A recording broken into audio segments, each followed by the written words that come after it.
There's a reason education sucks, and it's the same reason that it will never, ever, ever be fixed. It's never going to get any better. Don't look for it. Be happy with what you got. Because the owners of this country don't want that. I'm talking about the real owners now. The real owners, the big wealthy business interests that control things and make all the important decisions. Forget the politicians. The politicians are put there to give you the idea that you have freedom of choice. You don't. You have no choice. You have owners. They own you. They own everything. They own all the important land. They own and control the corporations. They've long since bought and paid for the Senate, the Congress, the state houses, the city halls. They got the judges in their back pockets. And they own all the big media companies, so they control just about all of the news and information you get to hear. They got you by the balls. They spend billions of dollars every year lobbying to get what they want. Did you know George Carlin's usually right? Government by the people, of the people, for the people. But the people are retarded. The best way to get something done, if it holds near and dear to you that you like to be able to, anyway, from Charlotte, another line going from in Florida down to Tampa. Of Putin's kleptocracy. Yeah. America is a nation that can be defined in a single word. I was going to put the idea that Los Angeles. Let's be clear. I hear it all the time. Cumulative, definitely, I can play for the programs many times over. Well, I'm sick and tired of smart guys. Let me start off with two words. Made in America. Made in America. Welcome back to another night of Shtick with Koolfrogg and America shirts. Heck yeah, we have America shirts. We can all be excited because, you know, we're going to have fun tonight. The ever elusive, the ever illustrious me. It is I. It is America shirts. We're going to go over some Bidenomics. Oh my God. I do have plenty else to actually go over as well. We can say hi to everybody real quick. Hello, Boomer, if you're still around. Apparently, America Shirts decided to take himself out. He didn't want to talk about Bidenomics, maybe, apparently. I guess. Hello, Suzanne. And hello, Daisy Girl. Good to see y'all. Glad you're all here. Good to see us. Everybody over on that Rumble side, hello. Hello, how are you? Good to see you. Hello. Hit that thumbs up button for me over there. Just as well as all of you over here on this YouTube side, go ahead and hit that like button because you know you like to. What is up, Vicky? How are you doing? Good to see you, dear. So like I said, we're going to do some Bidenomics. The Bidenomics is kind of ridiculous. It's still funny and plenty of spots within this half-hour video. Look at that. Great liquor. Hello. Good to see you. What is up, Space Power Monkey? Hitting up that Rumble side. Heck yeah. Thank you all so much for being around. We're going to actually cover some of this Bidenomics thing. I know. Yeah, I know you have feelings against it. I get it. I understand. Lord God in heaven, have mercy upon us all. Oh, give us rough. strength. It really is. Give us grace, serenity. Oh God.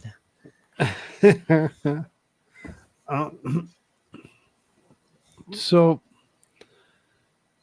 I was struggling watching this earlier today to pre-screen it to see if there's anything that was good. One thing that was very interesting was what actually happened afterward. Let's laugh at this old fool before we actually go into what he was supposedly spewing at us. Has Vladimir Putin been weakened by recent events? It's hard to tell, but he's clearly losing the war in Iraq. He's losing the war at home. And he has become a bit of a pariah around the world. And it's not just NATO. It's not just the European Union. It's Japan. It's 40 nations.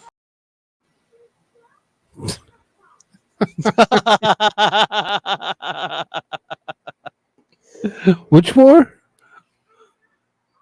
Which war are we currently brutal. fighting? It's like Bush, right? He was like, the brutal war in Iraq.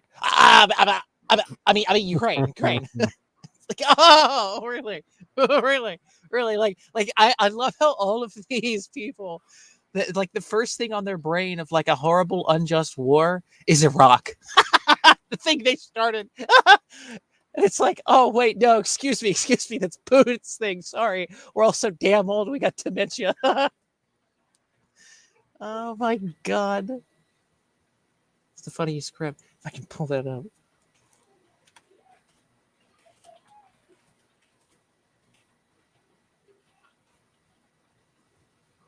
Unjustified war, right? Oh, come on.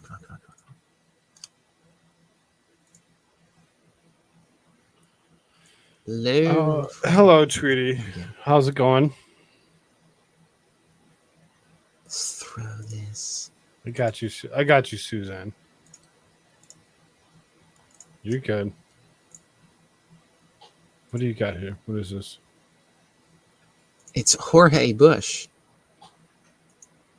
Good old Jorge, Mr. September. Mr. September himself. Are imprisoned or otherwise eliminated from participating in the electoral process.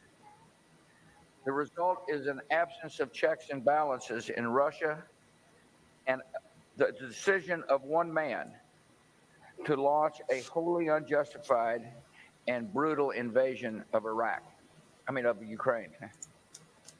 Oops! Oops! Giggles! It's just every unjustified and unholy and terrible war is just it's Iraq. I mean Ukraine. Oops. Oopsie. Anyway. Anyways. Tweety says Biden looks like if the Muppet Eagle character, he looks like something, that's for sure. Let's take a good look at him here. We'll actually get him up on a full screen. I mean, he's actively losing his hair already. Like they had implants. I think he lost the implants. What the administration is calling Bidenomics. This is live from Chicago on C-SPAN. This is Bidenomics. It does zoom in on him. This thing is glitching and lagging give as it much a moment as Biden's brain does. Thank you all very much. And Bob, thank you for that introduction. Bob's been helping me for a long time. I think this is why Biden's so messed up. This is what. Speaking of help from this is what he hears. Brand new guy in town. Okay, good to see you, dude. I told him that being married, I think, is the toughest job in America. And know where you live, and every time you walk in the grocery store, you get. Koolfrogg, we're like really lagging. Congratulations, Mr. Mayor. And I think that's like that's all I hear. You getting lag? Is that what you said? Yeah, all I hear is just like it's just like lagging along. It's like, oh, that's what I was saying. I was like, this is probably what Biden's hearing. It's like everything's just like lagged and glitched, like in his head. Like it's just okay. Well, it's just spazzing. Bob, thank you for that introduction. Bob's been helping me for a long time. Is it still... doesn't know any better. And speaking of help from a long time, is it the same way for everybody else, or is it just him? The guy who. I mean, you're fine, like your voice, married, but I think is the the toughest video. job in America. And know where you live. Everything I see time is you walk it in the looks like grocery it's store, fine, you get even on the questions. rumble side. Looks like it's working fine. Congratulations, Mr. Mayor. And I think that you're doing a good job. Okay, now it's caught up. Brandon Johnson. Look, There's a guy that helped me more than I can say this without equivocation. Your son, Helped me your more son than Hunter, anybody in America. best guy you Elected know, last time. son Hunter, Single right? person, your governor. He stepped up. He raised money. He raised support.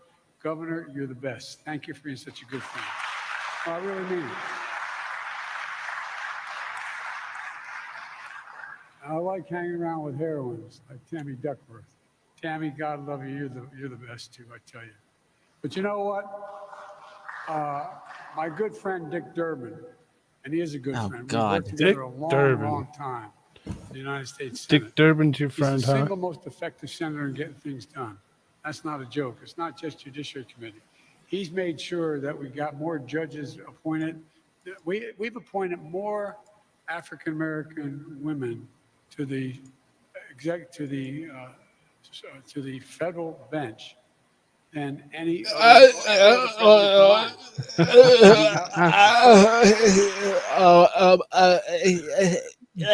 The most women to It hurts to use any his brain. federal bench is what he was supposed to say.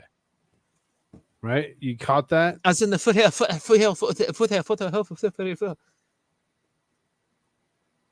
African American women to federal bench. Not just women. Vicky has the right thought here. Yeah. No, I'm not the one that's having one of those. I think that's Joe here. Is actually having one of those. I'm just imitating it so well that you catch on. But thank you. I think it was only that's him what that I wanted to actually heard convey, it that way, right? and I think That's what I everybody wanted to else heard convey, it you know? was just fine. I think it was just your connection on your end was showing that, because it didn't show that to me. It showed just fine. judges appointed. We've appointed more African American women to the federal bench than any other. To the exactly the federal, he doesn't know which bench he even appointed them to. He just knows that they were diverse. Every other president combined. And he got the first and brightest, Justice Ketanji Brown. I said I was going to put a black woman on the court, and he put her on the court. Yes, the woman that defends. He put her on the court for me. Dick, you really are the best, man. PEDOs. And by the maps. way, when I have questions about just about anything at all beyond the Judiciary Committee, I still call him. So anyway. Dick Durbin's the one that put her on the Thank you. bench. And Well, assisted alike. That's who we're supposed to. That's who we're supposed to blame now, not you. Oh well, good point. He's always there, and to all the elected officials, member of Congress, elected officials here today. Good point. Thank you for the welcome, and welcome me to Chicago. You know, first quarter of the 20th century, the poet Carl Sandburg described Chicago as a city of big shoulders. A city of big shoulders. He was describing the big shoulders of a working class American town who were building this city. Same time building the middle class. I'm here in Chicago today for the first quarter of the 21st century to talk about the economic vision for For the How many first years quarter, have we been into the Biden administration, and he's just now concerned about the economy? he's worried about the economy, but you know, he's now. actually, All of a sudden, no, he's been because you know that he's actually been pushing this bottom up, middle out thing for a while. This isn't something new. This is his Bidenomics. He's going to actually explain to us how his Bidenomics actually works. It's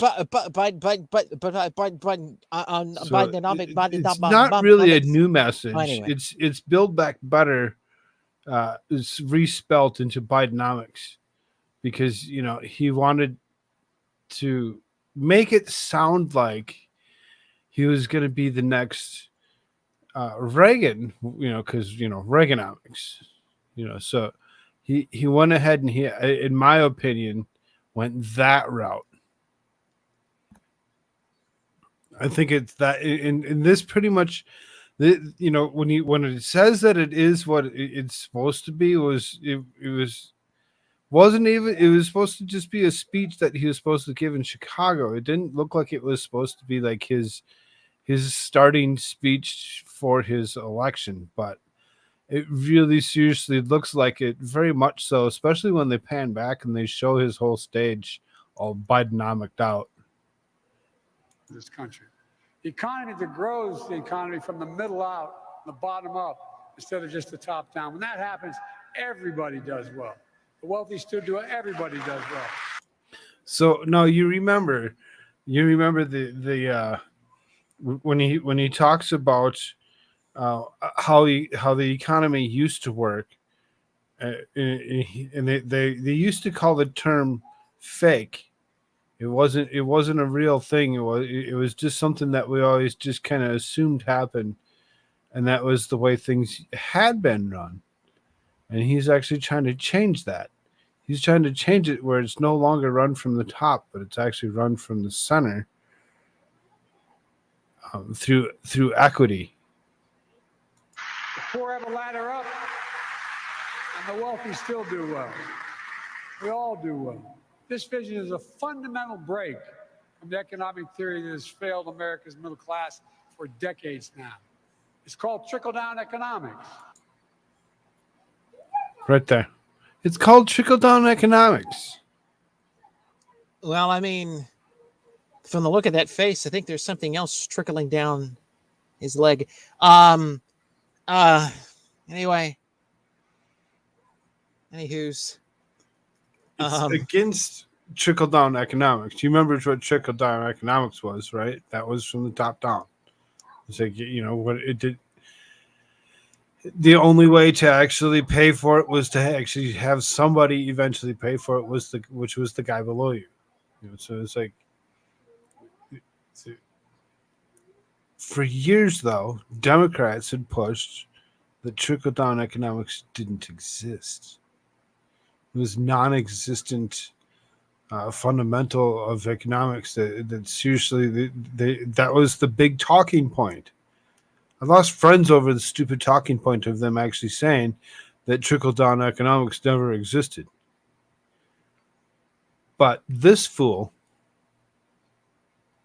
goes ahead and he actually talks about trickle-down economics and how it's actually ruined our economy and how he's going to fix it. He's going to fix it with Bidenomics. By shipping all the jobs to China. Hey, don't tear down Bidenomics. Koolfrogg will send you to the camps. Fundamental economics, trickle down. The idea was, it's belief that we should cut taxes for the wealthy and big corporations. And I know something about big corporations. There's more corporations in Delaware incorporated than every other state in the union combined. You know why? You know why Delaware has the most combined? Have you heard about this before? I've heard about this before. I don't know the exact, the whole logistics, the whole point about the whole reasoning behind it. But there's some kind of business tax that isn't in Delaware that is everywhere else. So there's one building that holds the most business, whatever, blah blah blah, because it can. It's kind of an interesting story. I don't remember all of it completely, exactly how it was, but there's a story behind it. And how they're actually able to get away with running their business out of Delaware through a tax cut. The one that he just so happens to point out. I want them to do well, but I'm tired of waiting for the trickle down. It doesn't come very quickly. Not much trickle down at my dad's kitchen table growing up. And it's a belief that we should shrink public investment in infrastructure and public education. Says the guy who gets funded by every quintillionaire in existence to be in the position that he is. And then every single thing that these people talk about since Obama and the Obama era was all the same bullcrap. Nobody ever actually taxes the big mega corporations. They just tell you this crap because this is a load of horse crap. Like everything that comes out of his mouth right now is a giant lie. Pure and simple. None of the Dems have ever cut tax for the extraordinarily wealthy and the top 1%. They've never done that. Bernie Sanders hasn't. None of these people have. They're all liars. So they can sit there and say all this crap all they want to. They're full of crap. Well, Joe Biden is, well, he's not full of crap anymore. His pants are full of crap. But, hey, it's the, it's the thought that counts. It's the many faces of Joe Biden. When you actually watch this guy as he actually sits there, delirious, you can see his wondering. skin trying to walk away from himself, from his own face. And he seriously, when he turns his face, each little bit of a turn that he does, something looks a little bit different. It makes him look like a different person. It's like seriously the many faces of Joe Biden. And it's a belief that we should shrink public investment in infrastructure and public education, shrink it. That we should let good jobs get shipped overseas. And we actually have a tax policy that encourages them to go overseas to save money. We should let big corporations amass more power while making it harder to join a union. I meant what I said when I said I'm going to be the most pro-union president in American history, and I make no apologies for it.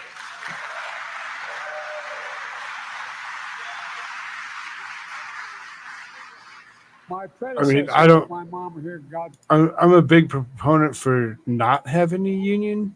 I know there's a lot of people that actually look at it a little different, and they actually like unions. They like how unions actually work and what they do because there are some positives.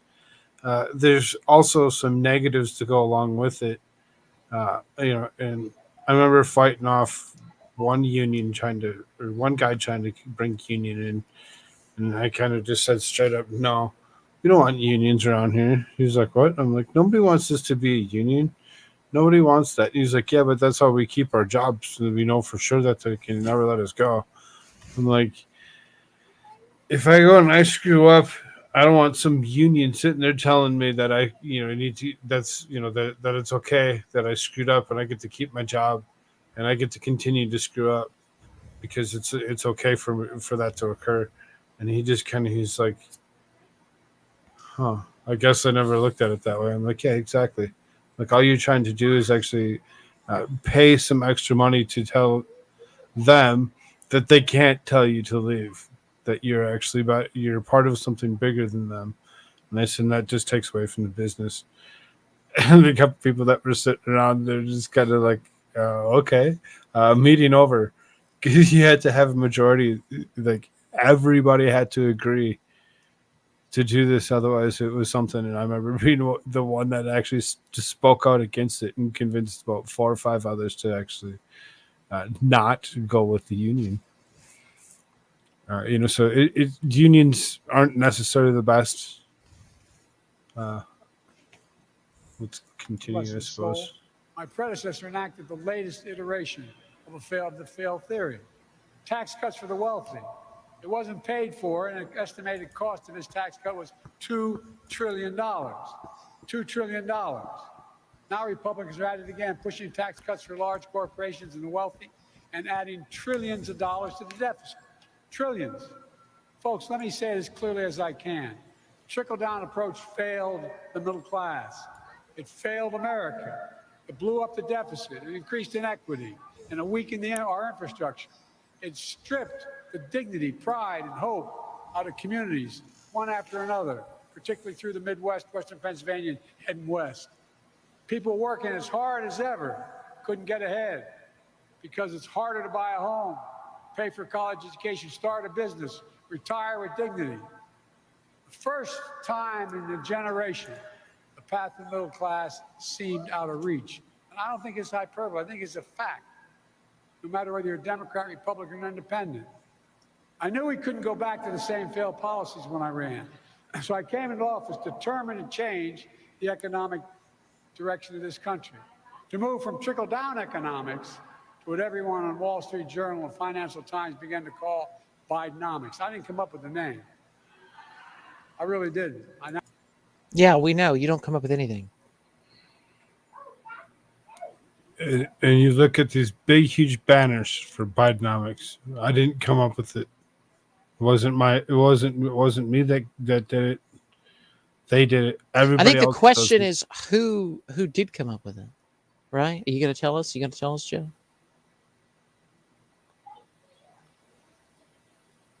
Had to have been somebody else. Nobody else. He can't. He's not intelligent enough to call something Bidenomics. That's not a weird word that would come out of his mouth.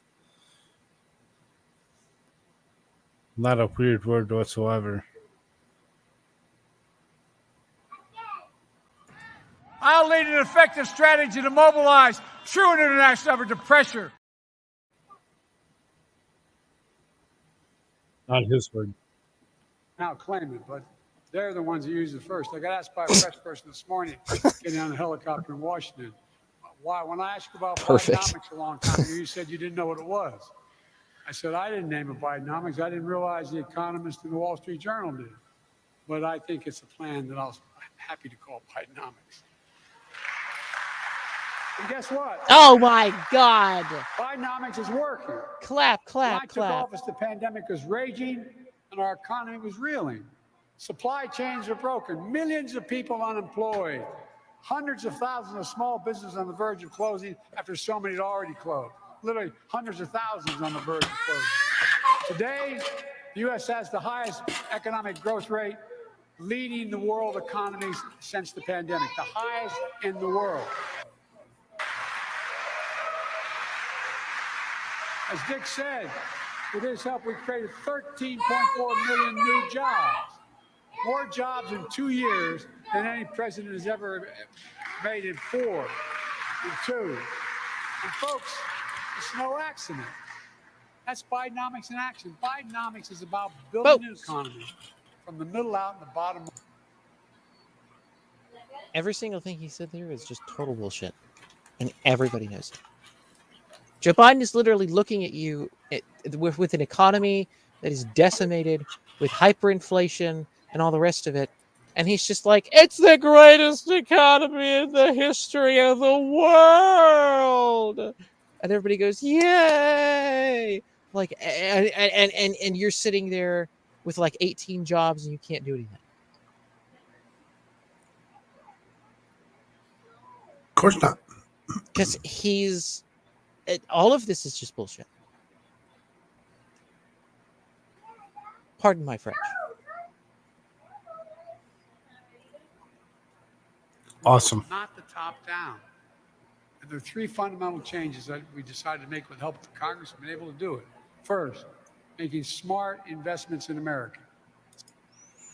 You notice they taught him to keep his fingers down so he doesn't screw up as he says the second word. We decided to make it help Congress to be able to do what? Not the top down. And there are 3 fundamental changes that we decided to make with the help of the Congress. We've been able to do it. First, making smart investments in America. Second, Making smart investments in America. Okay, so where are these investments that you're going to make that are for Americans? Not for you. Not for Joe Biden's pocket. We're going to actual hire Americans' pockets. all kinds of Americans to build FEMA camps. We're gonna put all those MAGA Republicans in there, and it's gonna give all these people jobs. You know. Well, labor camps is what we're gonna do. And I don't know what the hell he's gonna say. Oh. I mean, it'll be all about like educating and green empowering energy and American stuff like that. workers I'm to grow just the being middle class. facetious. And third, promoting Or am I? Second, educating and empowering. About building an economy from the middle out and the bottom up, not the top down. And there are three fundamental changes that we decided to make with the help of the Congress and been able to do it. First, making smart investments in America. This is good. This is going to help the Congress. This is going to help Congress make good decisions. These are the three steps for the Congress to actually get what they need, right? That's what he said, didn't he? Second, educating and empowering American workers to grow the middle class. Educating and empowering the citizens to grow the middle class. So he wants the middle class to actually flourish now all of a sudden. He's not so concerned with them keeping themselves away from each other, locking each other up, being sure that we're unable to commingle with our fellow human beings here on this great, wonderful planet of ours. And third, promoting competition to lower costs to help small businesses.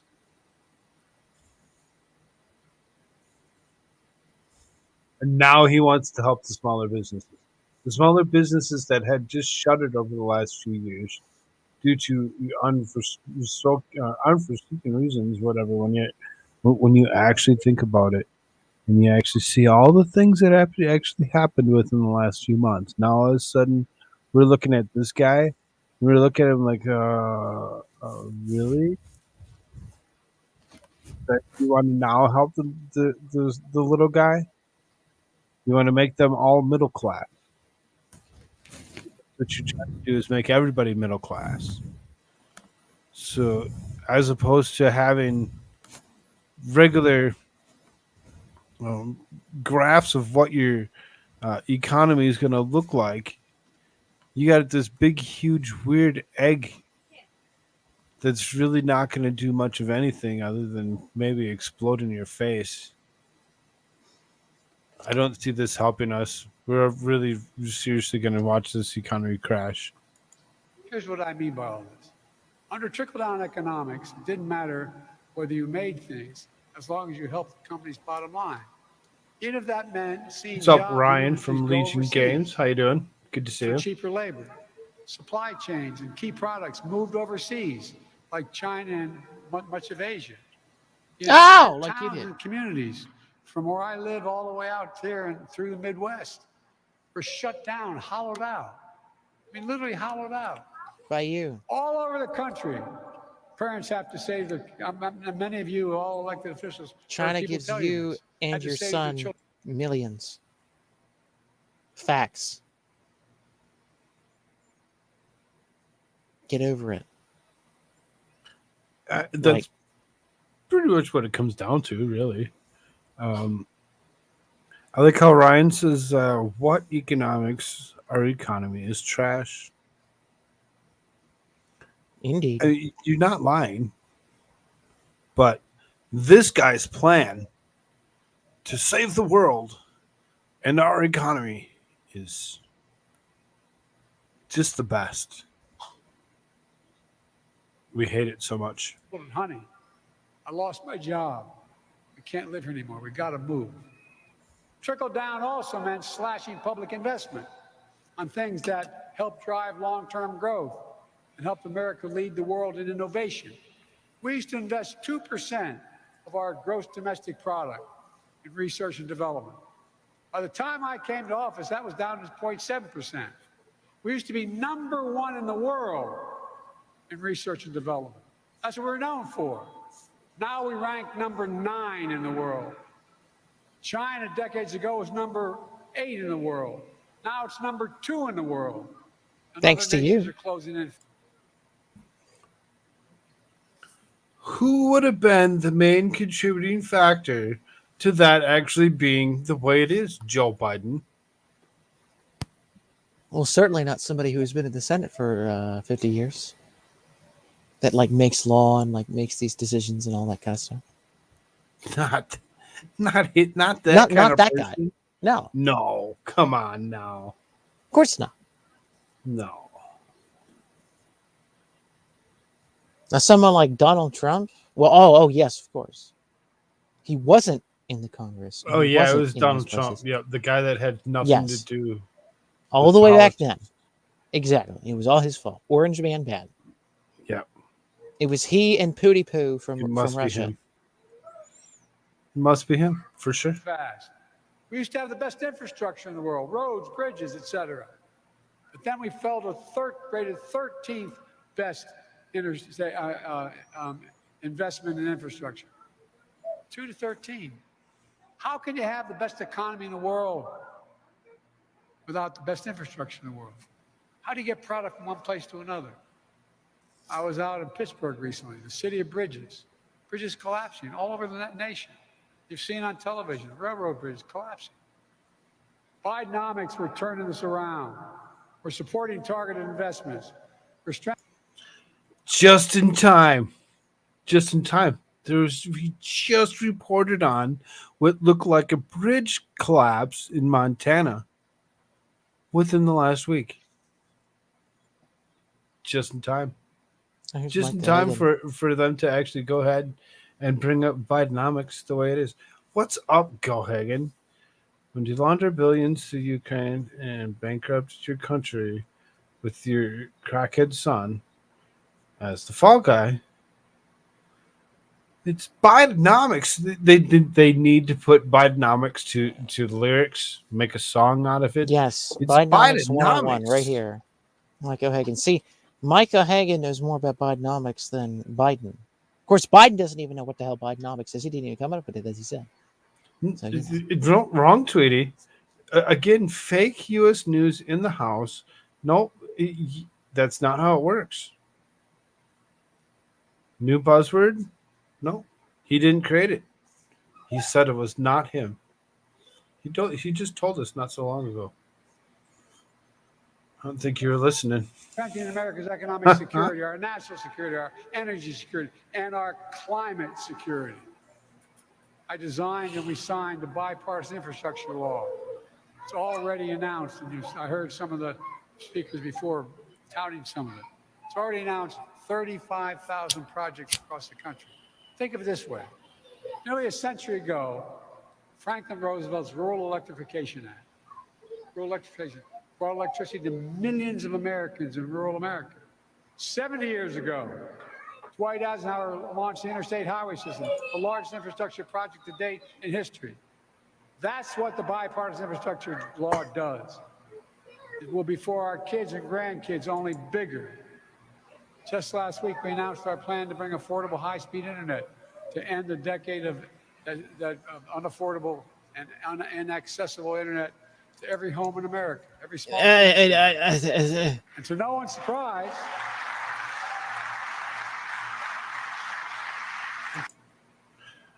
All right, stop him. Stop him from talking. Everybody start clapping real quick so that he can take a breath so he can make it to the next set. He's about 10 minutes through his 38-minute session. God have mercy. no one's surprised, it's bringing along some converts. People strenuously opposed, voting against it when we had this going on. This was going to bankrupt America. Well, there's a guy named Tuberville senator from Alabama, who announced that he strongly opposed the legislation. Now he's hailing its passage. Here's what he said, quote, "It's great to see Alabama receive critical funds to boost ongoing broadband efforts."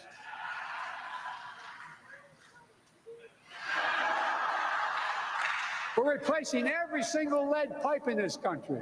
And putting our children. What? What the hell just happened?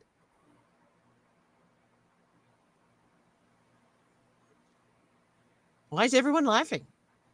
Did he drop his dentures and have to stick them back in? What the freak happened? Didn't you see how funny he was?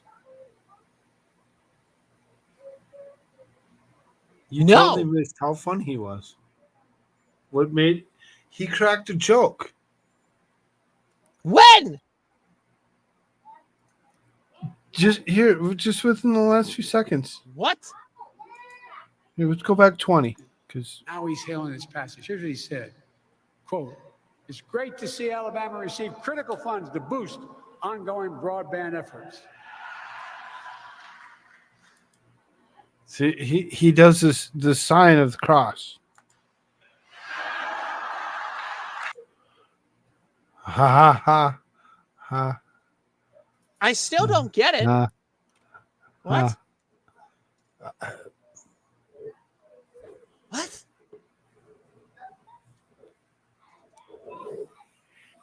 Dude, if I only really seriously knew, and if it could only be that I could turn on a camera for y'all, so that way you could actually see me actually sitting here in disbelief and with so few words that it actually took me a few to actually figure out how to say anything, because this fool thinks he's funny, and he's really not. He's really not. Madcore Mofo, what is up? Hello, TR. How you doing, brother? Good to see you. Glad y'all here. Y'all hit that like button Hey, for look, us. it's here. We're gonna go try pushing through this here. We're replacing every single lead pipe in this country. We're putting our children's health back directly. 400,000 schools. TR. Are you still with me? You're still with me. If you're still with me, I got something for you. Well, you know, there's something new that come out, and I had to actually download it and make sure that I had it available. The words of Joe Biden. Has Vladimir Putin been weakened by recent events? It's hard to tell, but he's clearly losing the war in Iraq. He's losing the war at home. And he is... I mean, he's clearly losing the war in Iraq. Yeah, when Joe Biden speaks, he speaks very clearly. Remember, Blinken, Secretary of State, you know. CNN, man, when Biden speaks, he speaks very clearly. Putin clearly losing the war in Iraq. It's talks, yeah. Oh, it's so bad. 10 million homes. We're fixing crumbling bridges, upgrading our power grid, renovating our airports and ports. And You're shoving our power grid off a cliff, so we all... I'll lead an effective strategy to mobilize true international effort to pressure.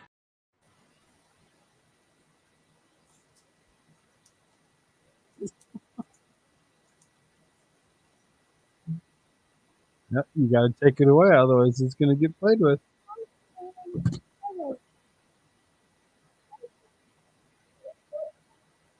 Good.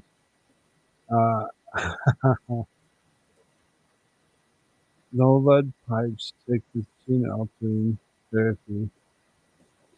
Yeah.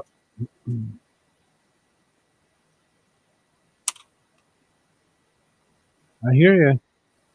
Here you go, Hagen. It's something. Sure, one of you talked about that, how important that is for the Great Lakes as well.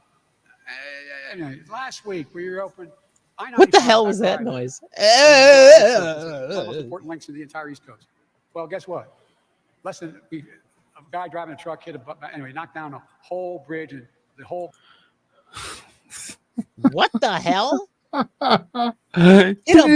knocked down a whole bridge? There was a guy, and he was driving a truck, knocked down the road, and hit a tree.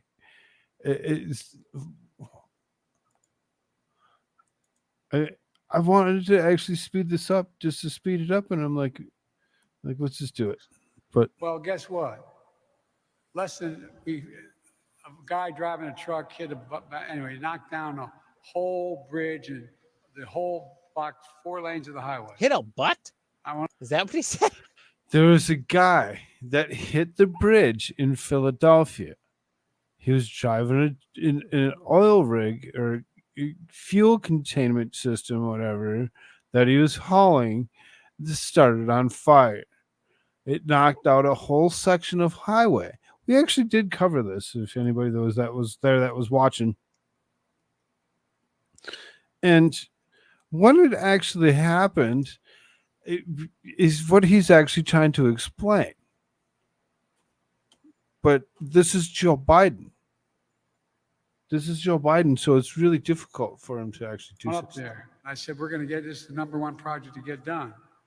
Within 1 week of my being there, 2 weeks of happening, tanker trucks that crashed and caused this overpass that has 150,000 vehicles travel on it every day and 14,000 trucks. It's critical to our economy. We did it with union workers. We closed all the loopholes.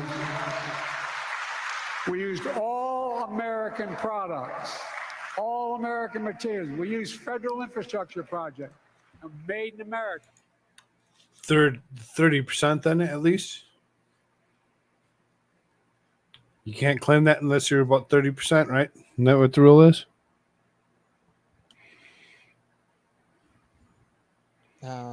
For federal infrastructure.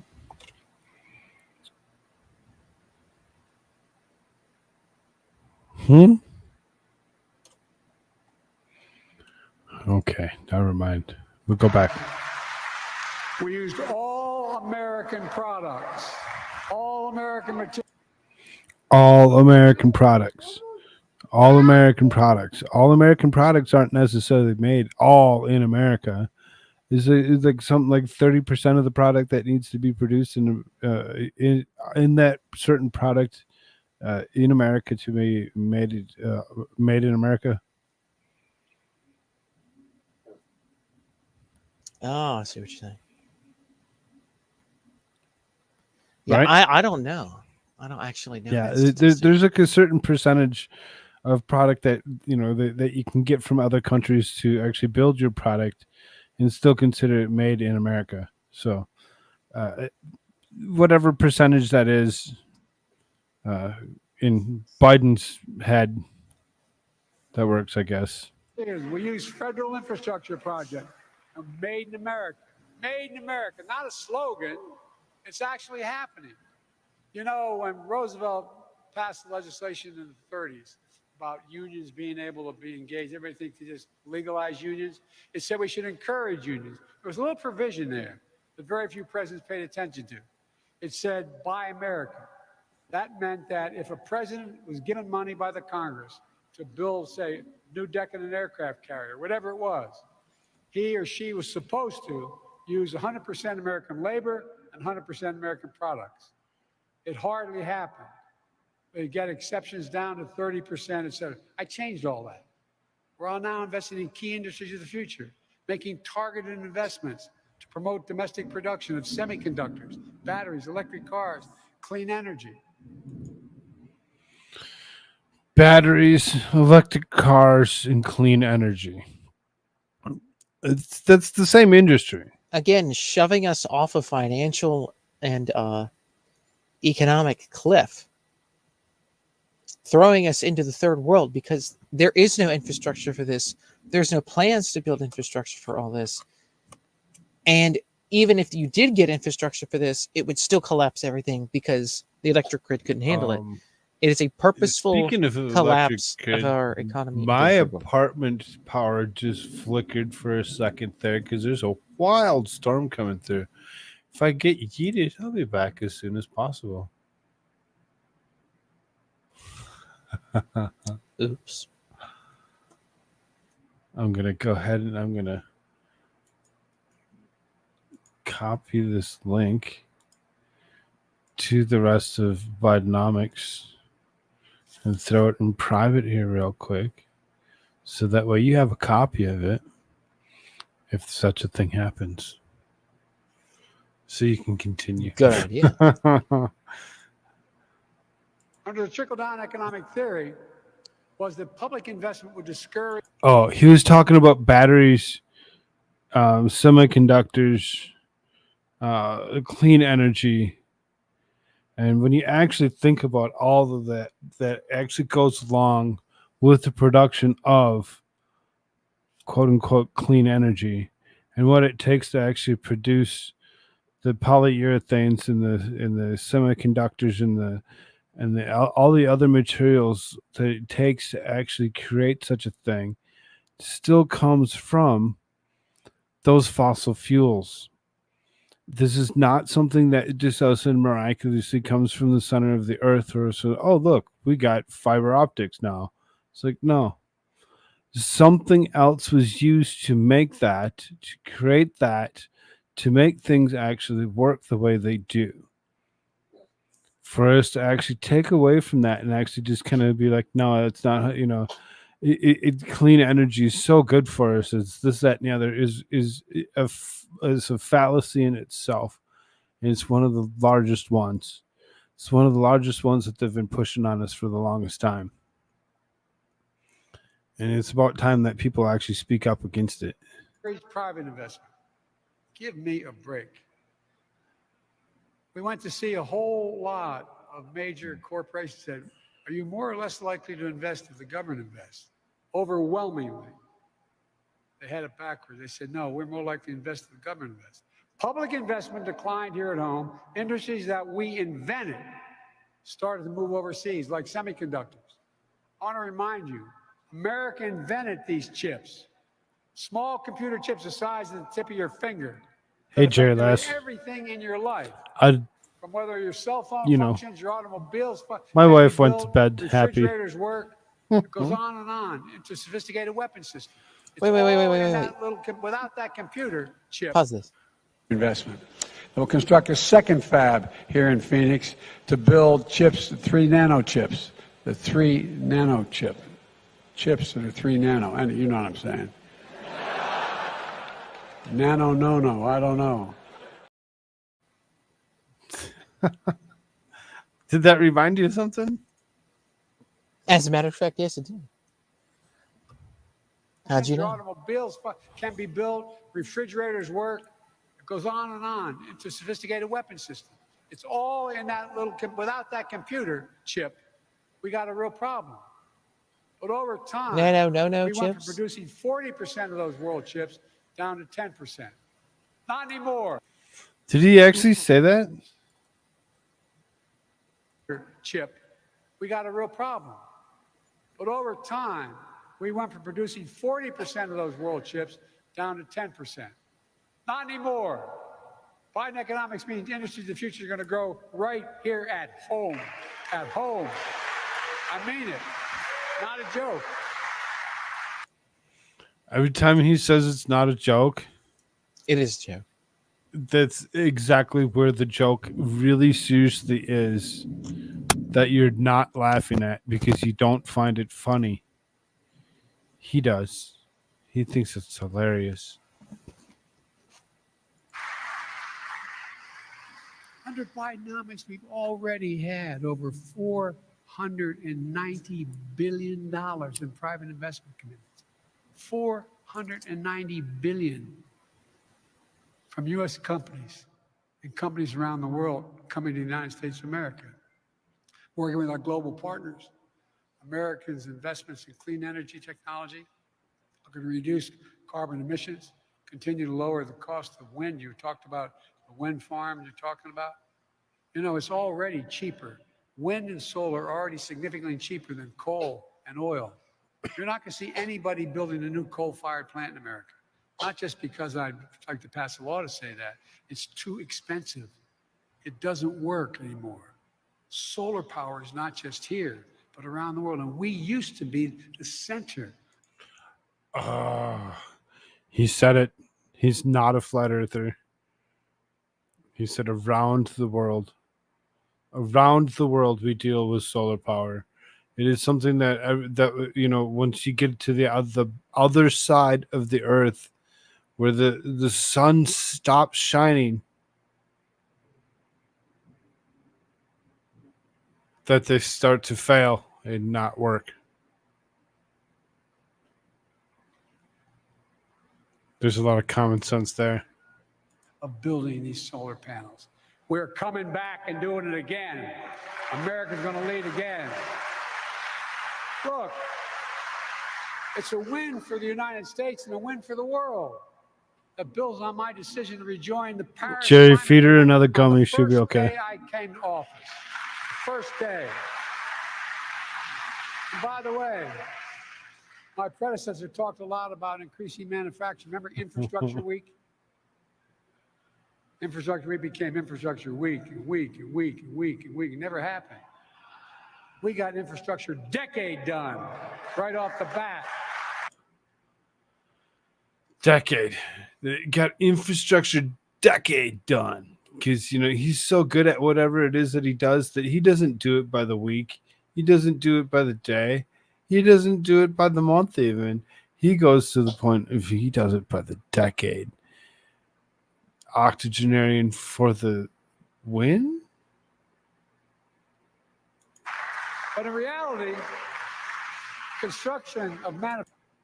Is it more of that he actually like screwed up the economy for the next decade at a time? How many times did he do that in a row? Oh.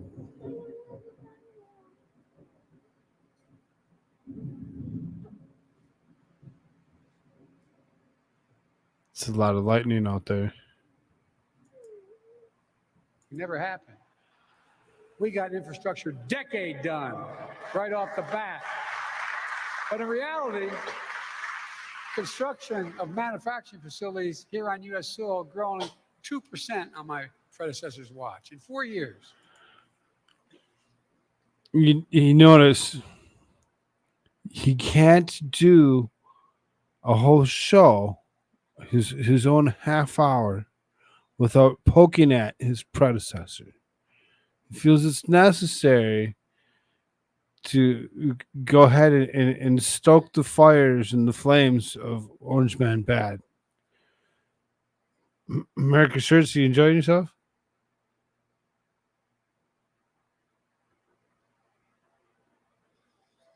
He walked away. 2%. My watch has grown nearly 100% in 2 years. 100%.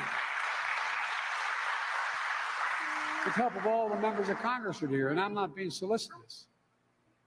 Look, Weirton, West Virginia, used to wear a steel mill closed in the beginning of this century, in 2001 or 2 in that range. It employed thousands, had thousands of good paying jobs that were lost. But today, with the help of the Inflation Reduction Act, a new plant's being built, building iron air batteries, which are going to help store energy. And these batteries are going to help store energy. It's being built on the same exact site, bringing back 750 good paying jobs, bringing back a sense of pride and hope for the future for all the people of Weirton and surrounding areas.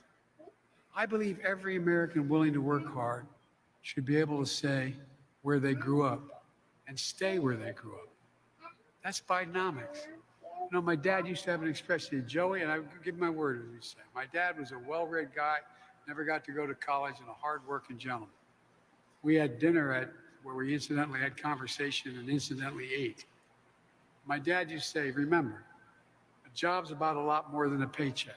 And I mean this, I give my word. He would say, a job's about a lot more than a paycheck, Joey. It's about your dignity. It's about pride.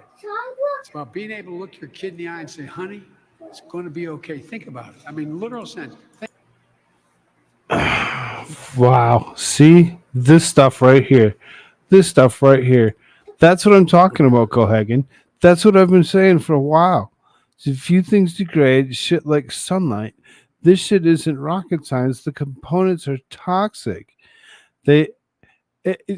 All batteries, all the after wind farms degrade to the point where they need to be taken down or whatever, they all have to get stored somewhere, and the heat, the temperatures that come off of all of that, and the other elements to go along with it, from like the rains and whatnot, actually turn the ground to crap. It ruins anything that it has anything to do with. Green energy is the worst. And that's the one big talking point that Democrats really seriously have on their side, that they're so for this quote unquote most expensive clean energy ever. And it's going to cost more and more as the future, as we go into this future of the way they want to do things. We read the article yesterday about the water fields actually being dried up because of it. So to continue your thing here, it says, and we have batteries that can store the energy of 60% or better is wasted. There's so much battery power that's wasted over and over again, because once it actually stores itself, it starts depleting immediately. It takes so much for us to create this clean energy that it's hurting us. The green nonsense pisses me off as much as the rest is the moronic shit. Except Biden knows better. He's playing the libtards for a fool. Exactly what he's been doing. That's exactly it. Curious as hell, I was still thinking I'd steal another wafers and the wife and the baby snacks for tomorrow. Now to find her something. Oh, there's a couple things that you can help her out with. Get some ideas. Think about that. It's about your dignity, how you're treated, and being able to make a living. Beef sticks. Is going to be okay.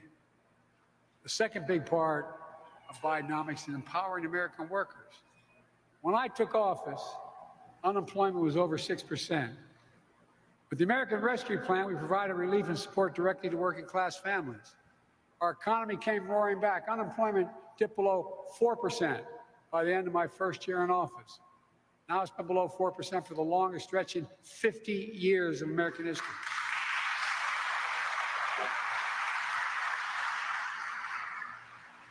And I must admit I concentrated on, but we've seen with the help of Jesse Jackson's legacy and a lot of other people here, we've seen record low unemployment for African Americans. Record low unemployment for African Americans. That you walked into, it was right there. It was a record low. It was a record low as you were walking into it. So you walked into it actually going lower as the previous economy was already there to actually put in place. You really seriously have to stop thinking that it's you. You're not the one that did that. We watched that happen already. And Hispanic workers with disabilities. The lowest unemployment rate in 70 years for American women, and you make up half the economy and probably 2/3 of the brains. No, really, think about it.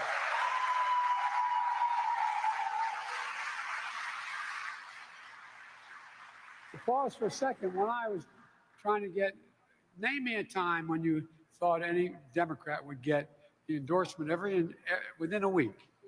Every single environmental group out there, the AFL-CIO, the women's groups. I mean, here's the deal. When I sat with the AFL-CIO, when I sat with the IBW, starting when I ran last time, I said, here's the deal, though.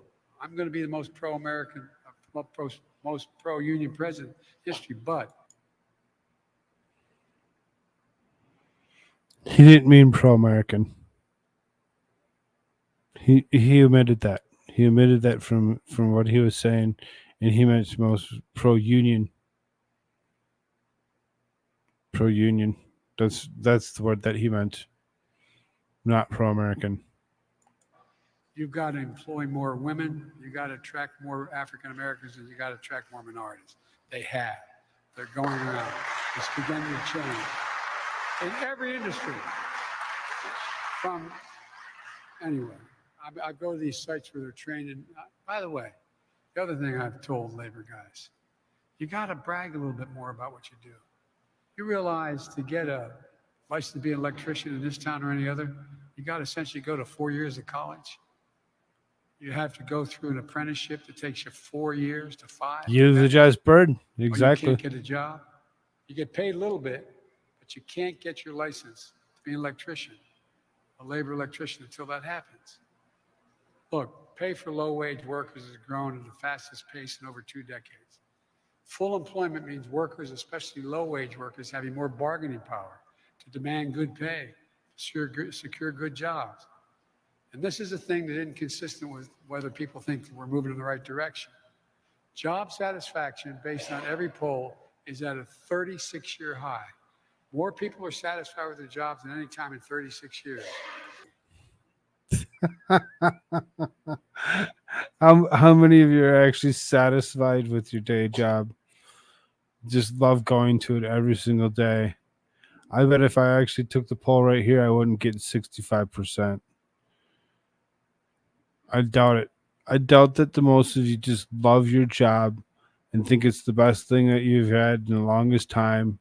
And you're so super happy with the wage that you're making for the amount of work you're doing. I really kind of would almost assume that's not true. And the shame of working age Americans in the workforce, the share of them is the highest it's been in 20 years. Remember what they were saying?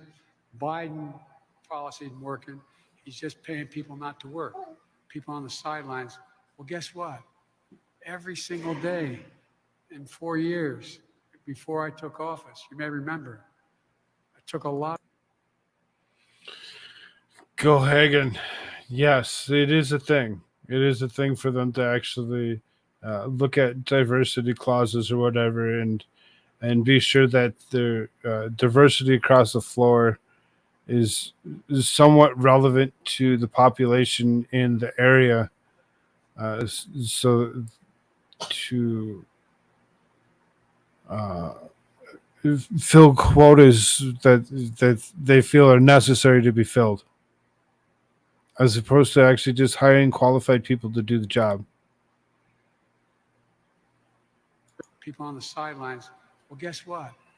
Every single day in 4 years before I took office, you may remember, I took a lot of criticism in my presidency. Republicans charged me we're encouraging people to stay home, not work. Well, they were wrong. The evidence is clear. Americans are back to work who've been on the sidelines, and they want to come back. We're going to continue this progress and make sure every American has the training and education to participate in this new economy. We've increased Pell Grants, made landmark investments in historic Black universities. We've invested more in registered apprenticeships and centered a career technology education program than any previous administration in American history. Because of this new economy, we don't need everyone to have a 4-year degree. It's great if you can get one. We're trying to make it easier for you to get one. But you don't need it to get a good paying job anymore. Think of this. How many of you remember going back to high school? You never They did. had shop class. And they had classes where people could learn if they were interested in working with their hands. They don't have them very much anymore, anywhere around the country. Well, my wife teaches at a community college. I wonder if you know anything about Still. that, She has an expression. Senator. Said, I mean, any Vice country President. I mean, President. that outcompetes us, out-educates us, will outcompete us. We're not going to let that happen. That's why we're investing significantly in education. I'm determined to keep fighting for universal pre-K and free community college. We're also fighting to make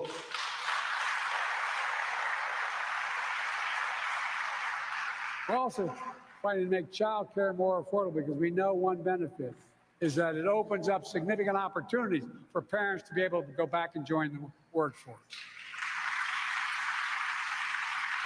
We don't want your Also making it education. easier to empower Your workers education by quotient making is it easier to- ridiculous. Nobody really wants to actually. There's so many that are against actually sending their kids to these indoctrination camps that they call schools. That they don't really want to join back into the workforce.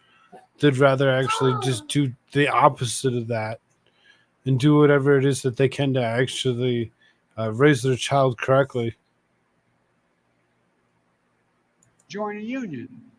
As I said, I promise to be in those pro-union president history, and I tell business leaders all the time, our union workers are the best in the world. It takes 4 to 5 years in that apprenticeship.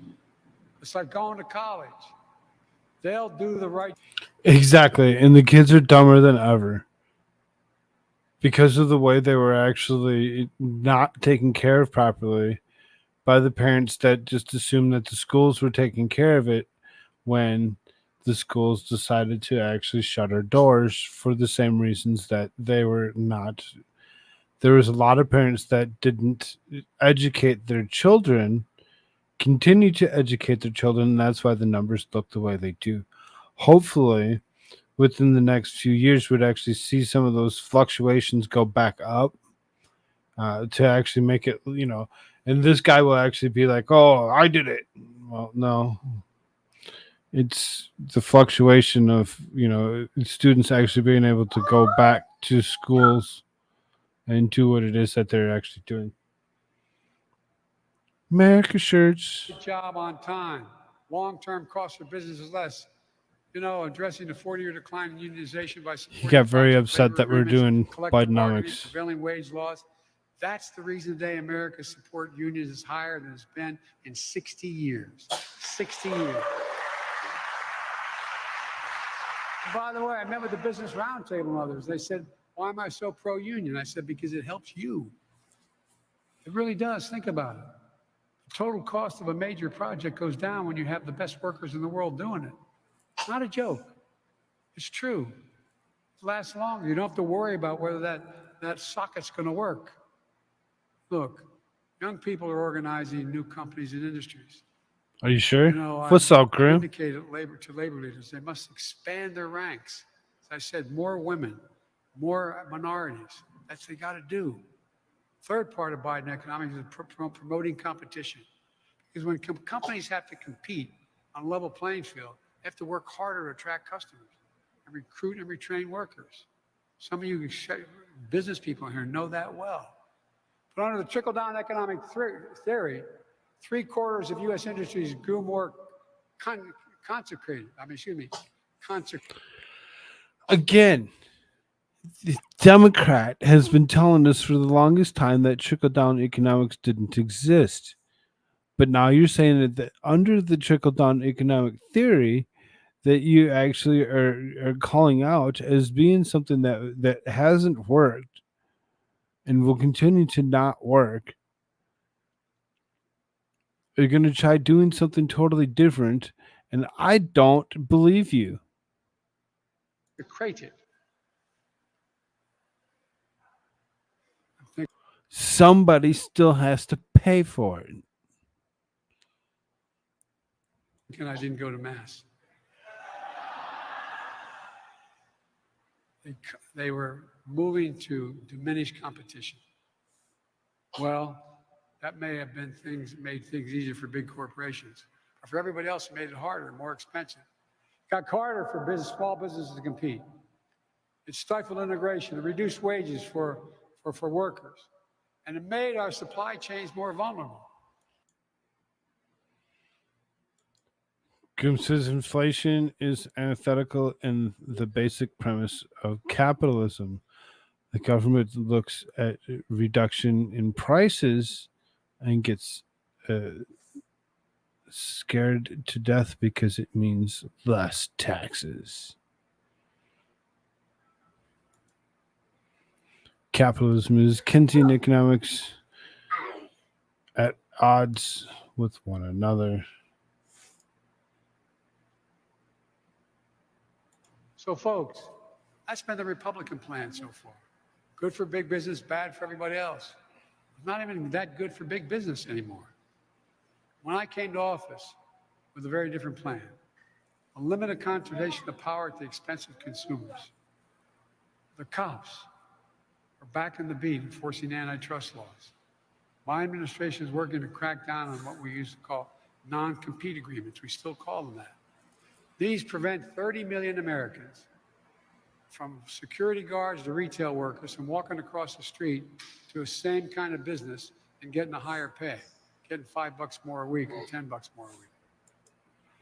Which is, I understand it, working retail, that, signing non-compete agreements or whatever to not work for another business within so many miles that does the same thing that you're already getting paid for.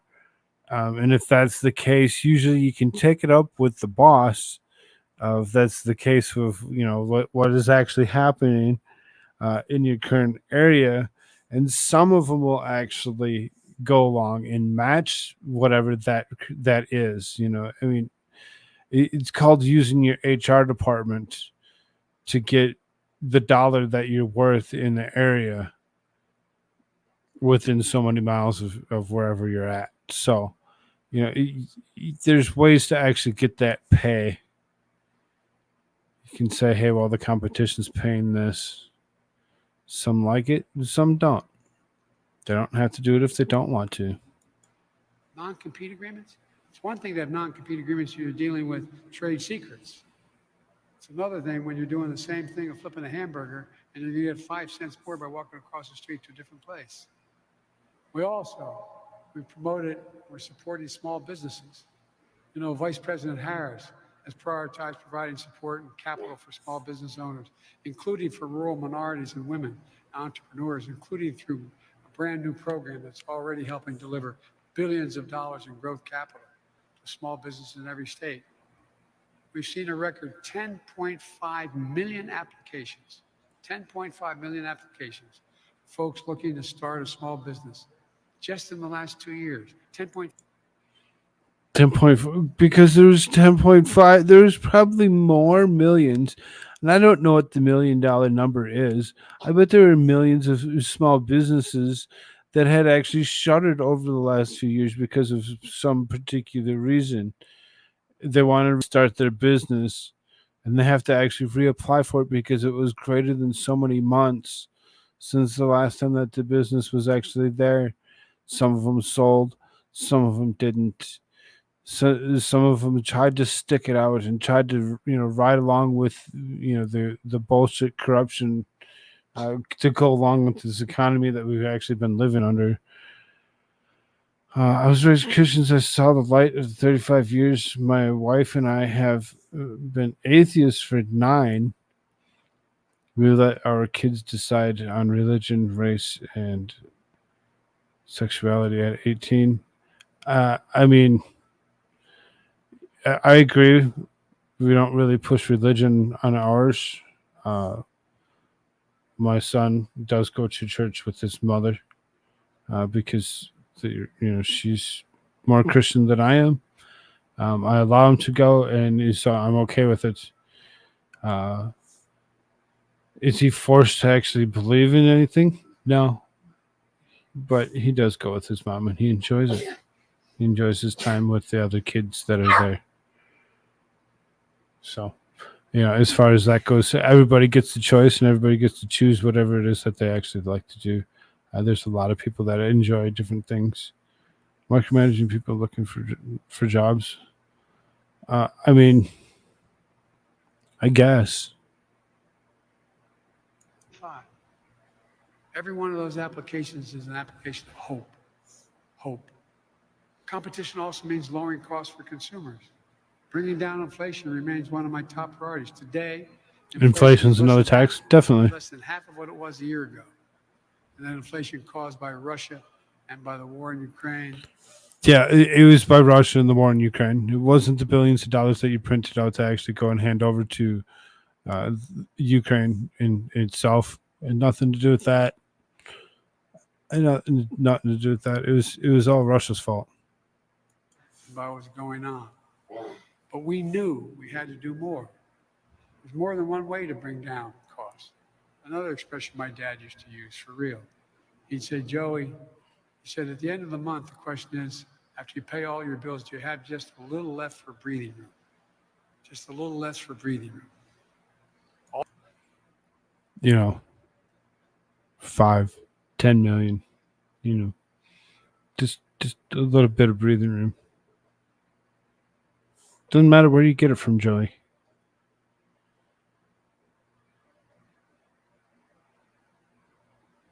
It doesn't matter whatsoever. Wherever you get it from, Joey, is all good. It's all good. Do what you need to do. You be corrupt. All your bills paid. Do you have anything left? Well, inflation eats into that, obviously. But guess what? Bringing down the cost of medication goes a long way. The price of medication for insulin was already at $35 under Donald Trump's administration. He took away the executive order that made it $35 the second that you walked into office. Giving you a little more. That's why through the Inflation Reduction Act, we finally gave Medicare the power to negotiate lower prescription drug prices like the VA does now. We've been trying to get this done, Dick and I, for decades in the Senate. This time we finally beat Big Pharma for the first time. Did you? know, Or did you ride along with him? you know, same drug made by the same American company, sold in Chicago, is more expensive than that same drug sold in Toronto, Great Britain, France, Germany, any city you can name, for real. Now seniors on Medicare are paying as much as who were paying $400 a month for insulin last year are now paying $35 a month. Because guess what? You know how much it costs to make that insulin? 10 TEN dollars. Package it, maybe 12 total. And the guy who invented the insulin didn't even ask for a patent because he wanted everybody to have access to it. We're just finishing the first round of negotiating drug prices. And we'll say to taxpayers this year, $160 billion. That's like a tax cut. That's like a tax cut? Okay. Yeah, you're just going to allow that to actually occur. Right? It's like a tax cut. It'll be okay. It'll be okay. It's all the money that you already spent. We're gonna try to give some of it back to you and make it look like we didn't already screw the economy any harder than we already did. Lowers the cost of producing jobs and it lowers the federal deficit as well. We're expanding health care coverage for more Americans, building on Barack's Affordable Care Act. You know why we're doing that? I'm proud to strengthen that act, saving average families $800 a year on their health care premiums. We're also fighting to end junk fees. Most people don't think of it that way. Well, here's a junk fee is. They can add up to hundreds of dollars a month for a family. Like that extra fee when you say, I want my child to sit next to me when I take him to see Grandpa on the West Coast. It's not listed now. They're listing it now. Why are you whispering? It's so disturbing whenever you decide to whisper. It's one of the worst things in the world. Hotel resort fees. You don't realize, you're not told they're going to be, that ad in television? Mine is $200, his is $180. Well, guess what? Or the one that bothers me the most is overdraft fees for banks. The banks made $7.7 billion a year on overdraft fees. You overdraft a check, you get a penalty. It's one of the leading bank presidents, God love him, he's passed away, but he had a yacht. The name of the yacht was Overdraft. Swear to God. Well, guess what? I bet it was. Overdraft fees. Folks, we're doing this. No more overdraft fees. You're just going to write that in that every single bank immediately stops any overdraft fees whatsoever. So that way, so who benefits from that, Joe? That's where I'm concerned. Who's actually benefiting from this? Who's actually going to actually really be the benefit of that no overdraft fee? Doing all this, reducing the deficit at the same time. Just in my first 2 years in office, my team and I have reduced the deficit by $1.7 trillion, more than any president has. Just in 2 years. It's kind of weird that it went the other way, but Budget agreement I okay. negotiate without having to give away anything of consequence. Reduce the deficit by another $1 trillion.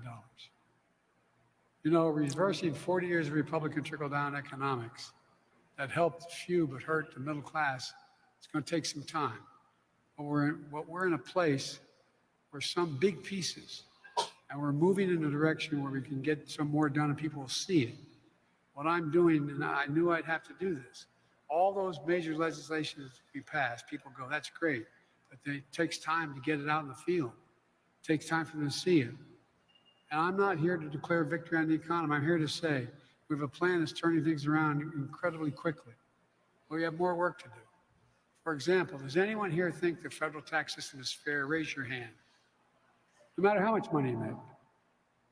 We're going to make it fair by eliminating loopholes for crypto traders, hedge fund managers. Big oil made $200 billion last year and got a...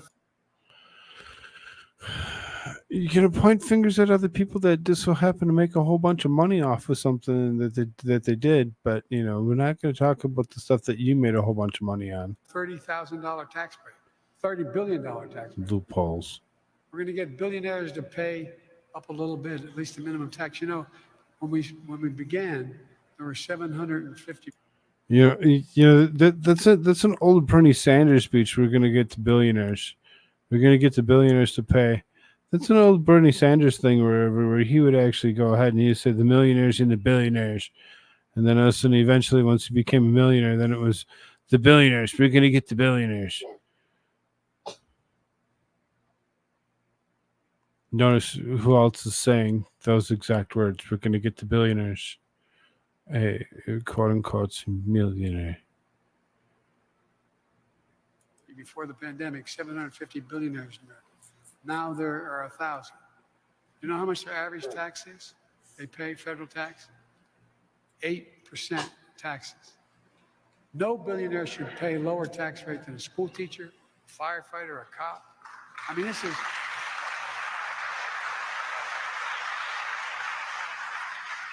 Now, I'm not talking about the old days of 70% tax. I'm talking about a fair shot. If they just paid... Thanks for the like, Rabbit. Tax rate that exists now is 130%. We've raised billions of dollars, lowering the deficit, allowing us to pay for so much more we have to do. That's the next phase of this fight, making the tax code fair for everyone, making the wealthy, the super wealthy, and big corporations begin to pay their fair share without raising taxes at all on the middle class. I made a commitment when I got elected. No one in America making under $400,000 ever have to pay a single penny more in federal taxes as long as I'm president. And I've kept that promise. Have you kept that promise? I'd like to actually see the numbers on if you've actually kept that promise or not. And the people that actually make that much money. I'd really like to see it. And $400,000 is a lot of money where I come from. Let me close with this. When I came to office, I had a fundamental... I know I had to pay in a little bit. We're going to continue trickle-down economic as a policy that's failed time and again, that grew inequality. Sleepy time voices. That saw jobs go overseas. That saw, and you've seen that. Not Joe Biden. Hollowed out. I ran on the promise I was going to end this, and that I began to build an economy from the middle out and the bottom up. We're not going to continue down the trickle-down path as long as I'm president. This is the moment.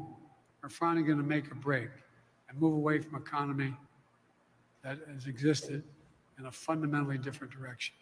Here's a simple truth about trickle-down economics. It didn't represent the best of American capitalism, let alone America.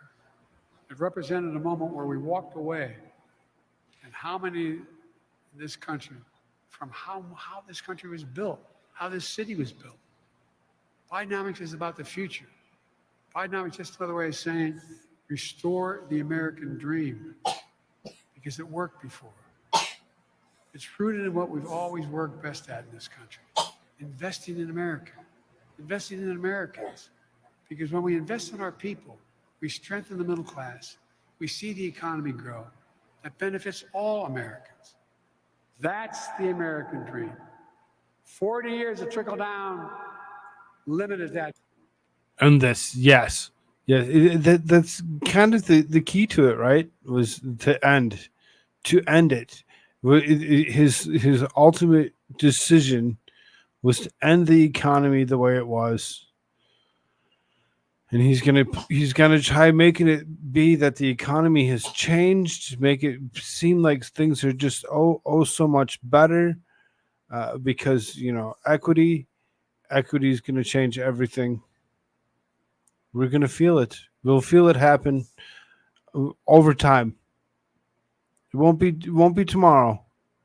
It'll be over the next decades.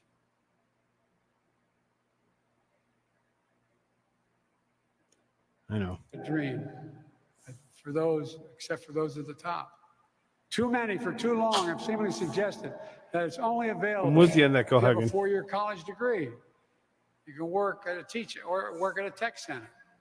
These new factories that are opening, these fabs that are opening for semiconductors, without a college degree, you're going to make $100,000 to $130,000 a year working those fabs.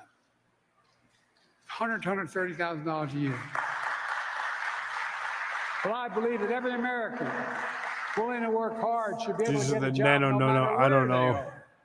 Fabs Heartland that and he's small talking about. towns in every part of this country to raise their kids on a good paycheck and keep their roots where they grew up. That's Bidenomics.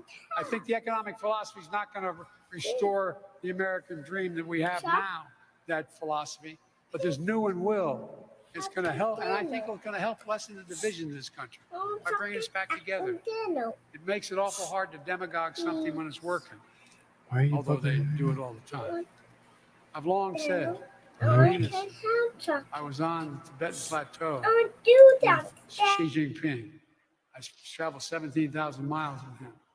I've spoken with him more than any of his. He's going to try telling the story correctly this time. President Hu was the president, and he was the vice president. We knew he was going to be successful. It was inappropriate for Barack to spend that time with him, but I spent a lot of time. I met alone with him, just he and I, and a simultaneous interpreter 68 times, 68 hours, 68 times, more than 68 hours. By the way, I turned in all my notes. But, Mr. God's truth, he asked me, we're in the Tibetan. Kind of makes you wonder. I need some chocolate too. Yeah, all of a sudden just clicked. He needed chocolate. I wish I had some chocolate to actually give him, but I did. So he walked away crying, looking elsewhere for chocolate. It's sad. It's very sad. As far as what was going on here, I squirreled on it, so I don't remember the last thought that I actually had. There was a thought that I had in there. The reason that I actually paused what he was saying. But, Mr. God's truth, he asked me, we're in the Tibetan Plateau. And He tells this damn I story. suggested one word, and I meant it. Possibilities. Possibilities. We're a land. Why he feels the need to scold everybody, to yell at everybody when he actually gets to this point. And actually, he seriously lays into you, let you know that this is what's going to happen. And his assholery comes out. And the possibilities. I told him it's never been a good bet to bet against America. Never. And I can honestly say, You bet against America, didn't you, Joe? You fucked up. Didn't you, Joe? I can honestly say I've never been more optimistic about America's future. I swear to God. I've never been more optimistic. Just have to remember who we are. We're the United States of America. There is nothing beyond our capacity if we work together. So God bless you all, and may God protect our troops. Thank you, thank you, thank you. Do, do, do, do, do, do, do, do, do, do, do, do, do. Hey, American Shirts.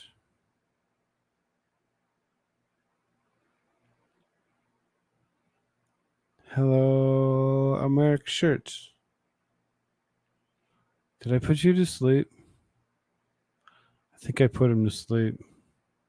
I don't think he really cared for what was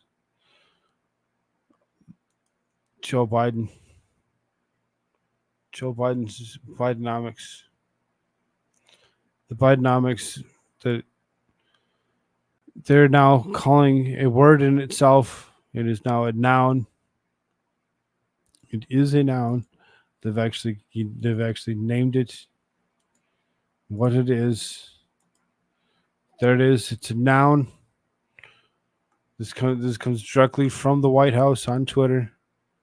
Trickle-down economics is failed theory. It's failed the middle class. We pronounce this now a new word. Bidenomics is about growing the economy from the middle out and the bottom up and full of shit. It's an economic vision where we make smart investments in America and China, educate and empower our children through indoctrination camps, and promote competition to lower costs of small businesses that we had run away for the last several years, so that we can actually show what we've done to bring the economy back to what it previously was, but we're going to call it something else. We're going to call it something else because Joe Biden says so. Because Joe Biden says so. Right, American Shirts? American Shirts are first.com. Only most base shirts on the planet. Use promo code Koolfrogg. Get 15% off. Off. Anything in the store. So I think we're done with Bidenomics. I think we don't need to talk about Bidenomics. I don't care that I found an awesome article about Bidenomics to actually go along with this. Something that won't fix president's economic problems is maybe I'll keep the article. But scratch it from the show. It's not something that's necessary. I find it ridiculous that we over and over again have to hear about this, but it's going to come back and it's going to actually slap her right back in the face. Trump brings defamation suit against E.G. and Carol over rape claims because remember, he was found not guilty. Not guilty on those particular charges. So being that he was found not guilty, things come back around. And you get to go right back into war with Donald Trump.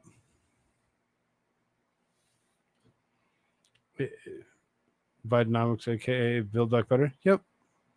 It was another stutter that he made, and they ran with it. They thought it was hilarious how he stutters over all of his words that he uses. It's great. Seriously, the dopest and most comfy shirts. I like comfy shirts. Which ones are those? Either way, Trump brings defamation suit. So he has the right to actually bring the defamation suit to E.G. and Carol. She deserves to actually be charged with something. Maybe have to pay back whatever it is that she actually won off of her defamation suit. So that way it just kind of cancels itself out. I'd be okay with that. I don't need any money. I can't take it with me. I'm Donald Trump. I understand that. And You just can't have mine. You can't have it. I'm sick of giving away all mine, and now I want it back. I want it back. There you go. Jurors on May 9th awarded Carroll the $5 million verdict in the case. Carroll's another lawsuit pending against Trump for allegedly defaming her in a series of public statements made after she came out on the accusations of 2019 that she failed to actually get the stick because they were false. They were false. She has since added to the claimed comments that Trump made after the verdict from last month and is seeking $10 million in damages. Despite the jury verdict in contrary, Ms. Carroll persistently defames Mr. Trump and falsely accuses him of the act that he did not commit. As a result, we are filing a counterclaim today to seek damage to the fullest extent permitted by law. To the fullest extent permitted by law.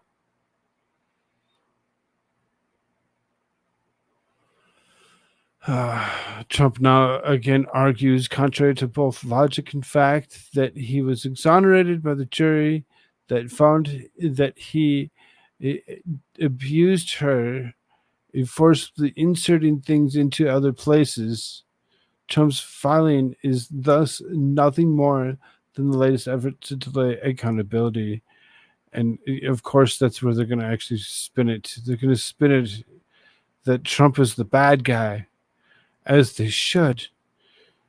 Trump's filing this is nothing more than the latest effort to delay accountability for what a jury has already found him of defamation of E. Jean Carroll.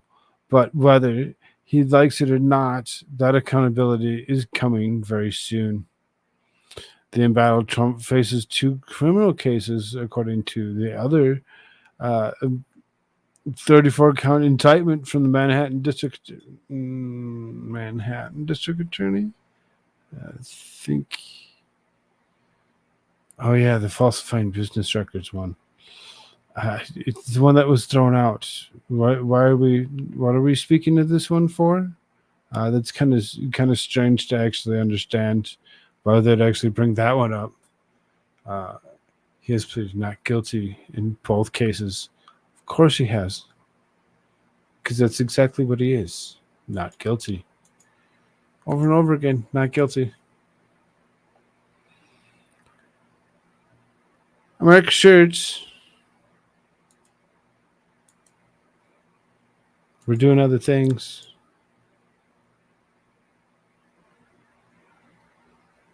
Things you want to see who we're talking about next? You'll like it. I know you will. Ooh, nothing is off the table. Jordan hints at launching a new Hillary Clinton probe. Jim Jordan is going after Hillary Clinton. House Judiciary Chairman Jim Jordan revealed he's open to investigating former President Bill Clinton and former Secretary of State Hillary Clinton during an interview with Fox News. Jordan spoke about Special Counsel John Durham's final report into the origins of the Trump-Russia probe. Jordan declared the alleged targeting of former President Donald Trump gives any Americans reason to question future the style of things that actually happen in America and government agencies, and said people need to go to jail. Those are his words, not mine. Those are his words. It seems a little ridiculous to actually go to the point that they've actually gone. But now Jim Jordan's going to turn around and he's going to actually go after Hillary Clinton. He's going to go after Bill Clinton. He's going to actually do whatever it is that he possibly can to actually do exactly what he seeked out to do. And that was to actually weasel out the corruption from as deep depths that he can actually find them and bring them to the surface so we can all see exactly what they're all about. I can't wait. I'm super excited for it. Exactly, Jay-Z. Smash the like button. Smash it like it's your friend. AmericaShirtsAreFirst.com.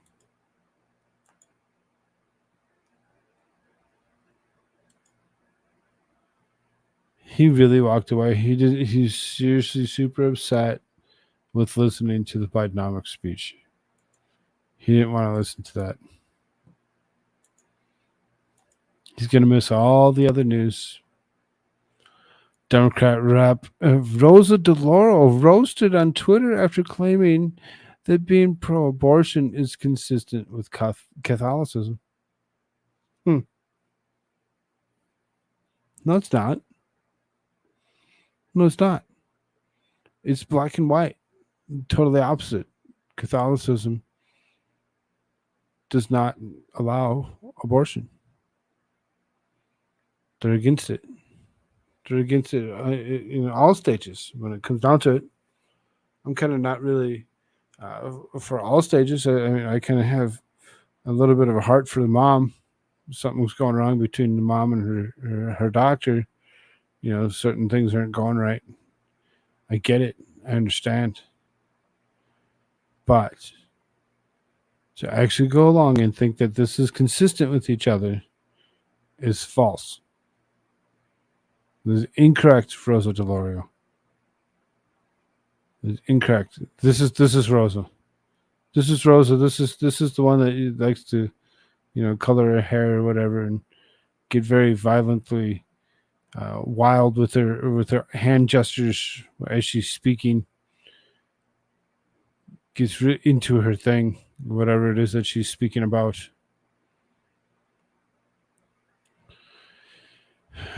It's because they're really Satanists. Yes. Democrat Rep. Rosa DeLauro is being brutally dragged on Twitter after she claimed that being pro-abortion is consistent with Catholic faith. Joe Biden recently said that he is not big on abortion due to his Catholic faith. I'm Catholic, baptized, raised, and confirmed.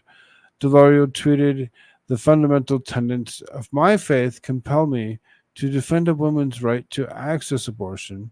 I'm proudly part of the faithful large majority of U.S. Catholics who support legal protections for abortion access."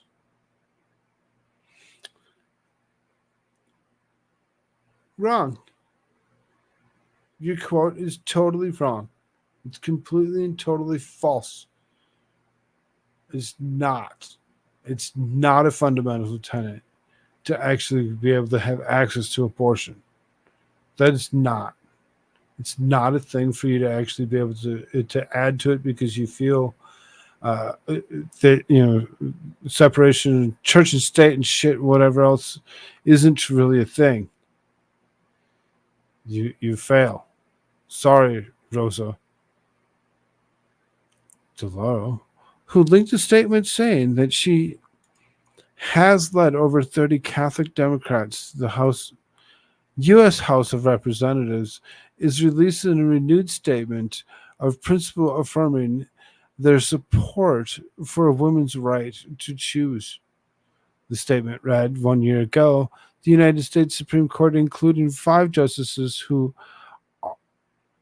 are or were raised Catholic, issued its decision on Dobbs v. Jackson, Women's Health Organization, overturning nearly 50 years of precedent.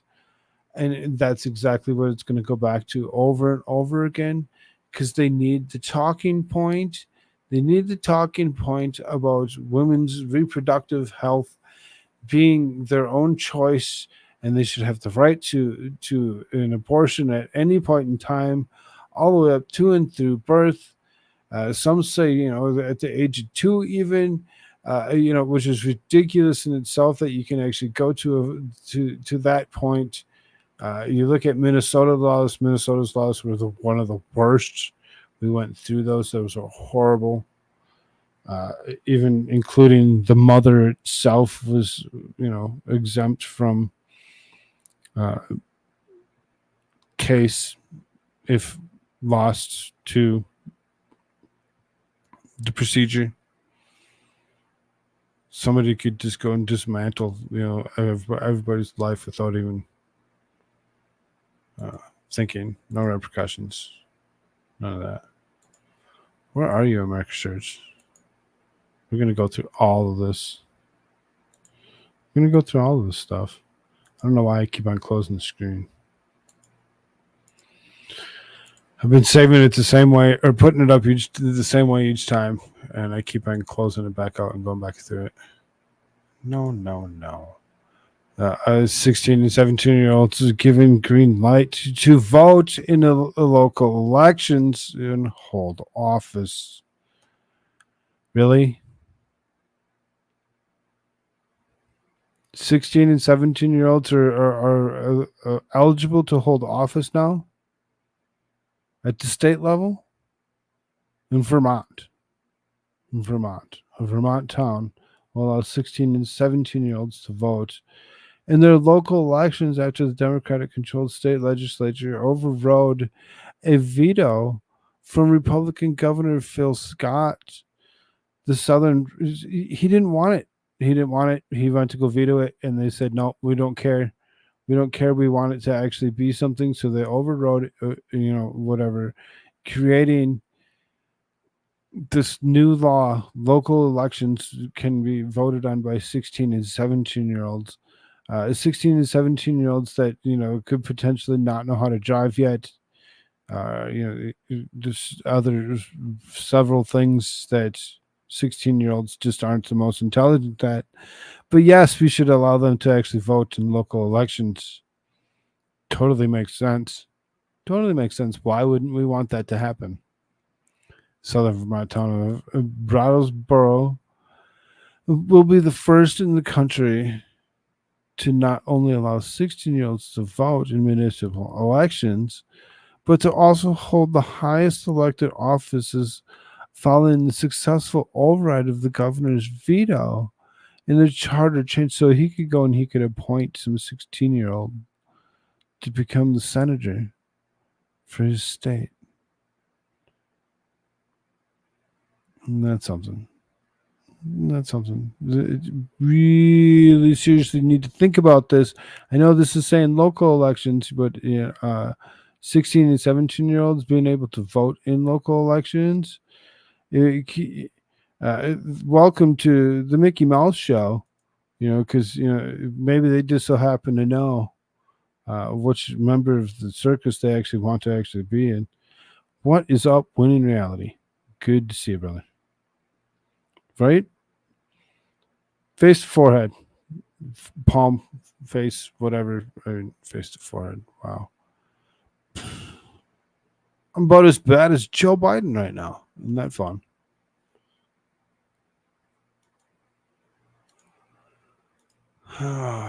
Michigan Democrats passed bill to make it a felony to cause someone to feel threatened by words. Your words hurt my fifis. And if you want to actually hurt my fifis, I'm going to go after you and I'm going to actually charge you with hate speech crime. A disturbing Michigan hate speech bill has passed the Democrat-controlled state house and is now in the hands of the Senate. The passing of legislation is alarming freedom-loving Americans across the country. The bill, HB 4474, would make it a so-called hate crime to cause someone to feel terrorized, frightened, or threatened by using words. Where? Under the bill, sexual orientation and gender identity expression are included in this class of protected against intimidation. If passed, hate speech legislation would make violators guilty of a felony punishable by 5 years in prison and a fine of up to $10,000. Really, for this stuff here? Kind of makes sense, doesn't it? It makes total sense to actually go after people and make it a felony for them to actually use words that make you feel bad about yourselves, whatever. Good thing they're actually releasing it to the point where felons can actually go and vote now anyway. So what's the difference? You're not restricting them from doing something. That's not something that's already happening. The stupid laws and rules that they're actually creating for across these states is ridiculous, and it's not warranted. So then I really, it's disgusting. Germ responsible for first human pandemic makes rare return. Oh, what? What is this? Which one? Oh, the plague. The plague. Nothing to see here. Just a couple of things to be, known to all of a sudden reappear after so long. It says public health officials in Colorado identified an adult human case of the plague. Colorado Department of Public Health and Environment reported Tuesday the adults in Montezuma County might have been exposed to the plague bacterium Yersinia pestis is a private property, according to CDPHE press release. The CDPHE was working with Montezuma County Public Health Department to investigate and monitor the disease occurrence within the county and state, release stated. Plague, frequently detected in squirrels, wood rats, chipmunks, and particularly prairie dogs, is transmitted to humans by bites of infected fleas or by direct contact from infected animals and persons. The press release reported prairie dogs often serve as a visible alert that plague may be present if they suddenly disappear, as they are above ground animals. Interesting. Very interesting to actually think about it. There's nothing going on here in these wonderful United States. This is Colorado. Keep this in mind. Colorado. So Colorado's got one thing going on. And then you got malaria. Malaria cases in Florida and Texas.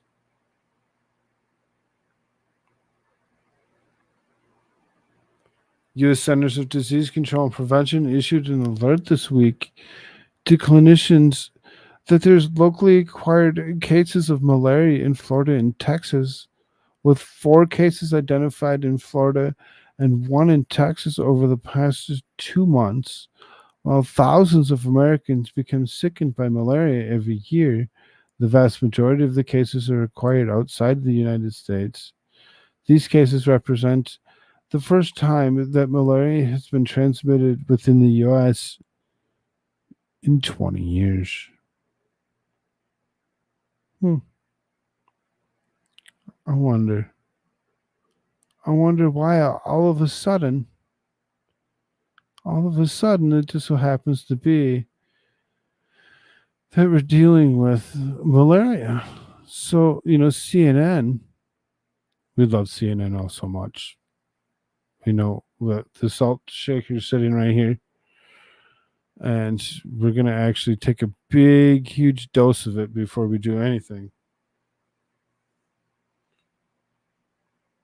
We're going to actually look at this here real quick. So this is a conversation between CNN and Dr. Lena Wen. Now, Lena Wen, we've had plenty of encounters between myself, America Shirts, and Dr. Lena Wen.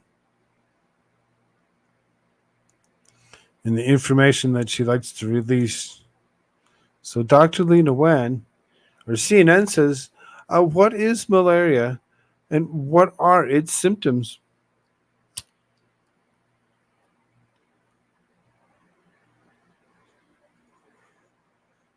She says, malaria is a serious and potentially life-threatening disease that is caused by a parasite that's spread by a mosquito. There are 5 main types of malaria parasites that the part of the family known as Plasmidae or Plasmodium falciparum is the type most associated with severe and fatal infections. It contributes to substantial mortality of sub-Saharan Africa and part of the South Asia. Uh, Plasmodium vivax is a type of what is detected locally acquired case of U.S., and though it tends to cause less severe disease, it is still a medical emergency and most promptly be treated. Plasmodium vivax is also remain in the liver and causes relapsing disease. Symptoms of malaria range from mild to extremely severe. They include high fevers, headaches, shaking, chills, muscle aches, fatigue, nausea, vomiting, and diarrhea. Some individuals may become anemic or jaundiced with yellowing to the skin or the eyes due to the destruction of the red blood cells. If untreated, malaria can lead to seizures, kidney failure, coma, or death. In 2021, about 619, I'm not sure where the zero is actually supposed to be on that. I'm guessing that's 1,000 people worldwide died of malaria, according to the World Health Organization. So she continues to actually explain that more people die from other things as well, but there is some cases of malaria in and around the area. Now, it's just saying that there's 5 people that have actually died from it. It's not really saying where or what is actually brought this up again so easily and so readily. I looked around to actually see if there's anything from the World Health Organization, if they had any information on it, and they really didn't either. So it says, can malaria be spread through casual contact? You cannot get malaria by breathing the same air or sharing utensils with someone who has the disease. Malaria is not sexually transmitted. However, malaria can spread through blood transfusion and sharing needles with infected persons. Which makes sense in itself. How is malaria diagnosed and treated? Malaria is diagnosed through blood tests and looks for the presence of Plasmodium parasite under the microscope. Are there vaccines available? In 2021, the World Health Organization started recommending widespread use of the first and only malaria vaccine in sub-Saharan Africa and some other parts of the world where there are moderate to high levels of malaria transmission. This vaccine, known as RTS-AS01 or Mosquirix, is found to reduce severe and deadly malaria by about 30%, according to the World Health Organization. Oh, they just so happen to be creating something. Thank you, Lena Wen. I'm so glad that you're around. So glad you're around and you actually understand. What made me actually look that up was thank you, Boomer, for bringing that to my attention, that such a thing was out there and going around. When travelers in areas of endemic malaria are generally recommended to take preventive medications during their trips. Some medications may need to be started before travel commences. These medications include doxycycline, and there's a couple other different styles of Western medicines that can actually be used to actually help prevent the spread of malaria.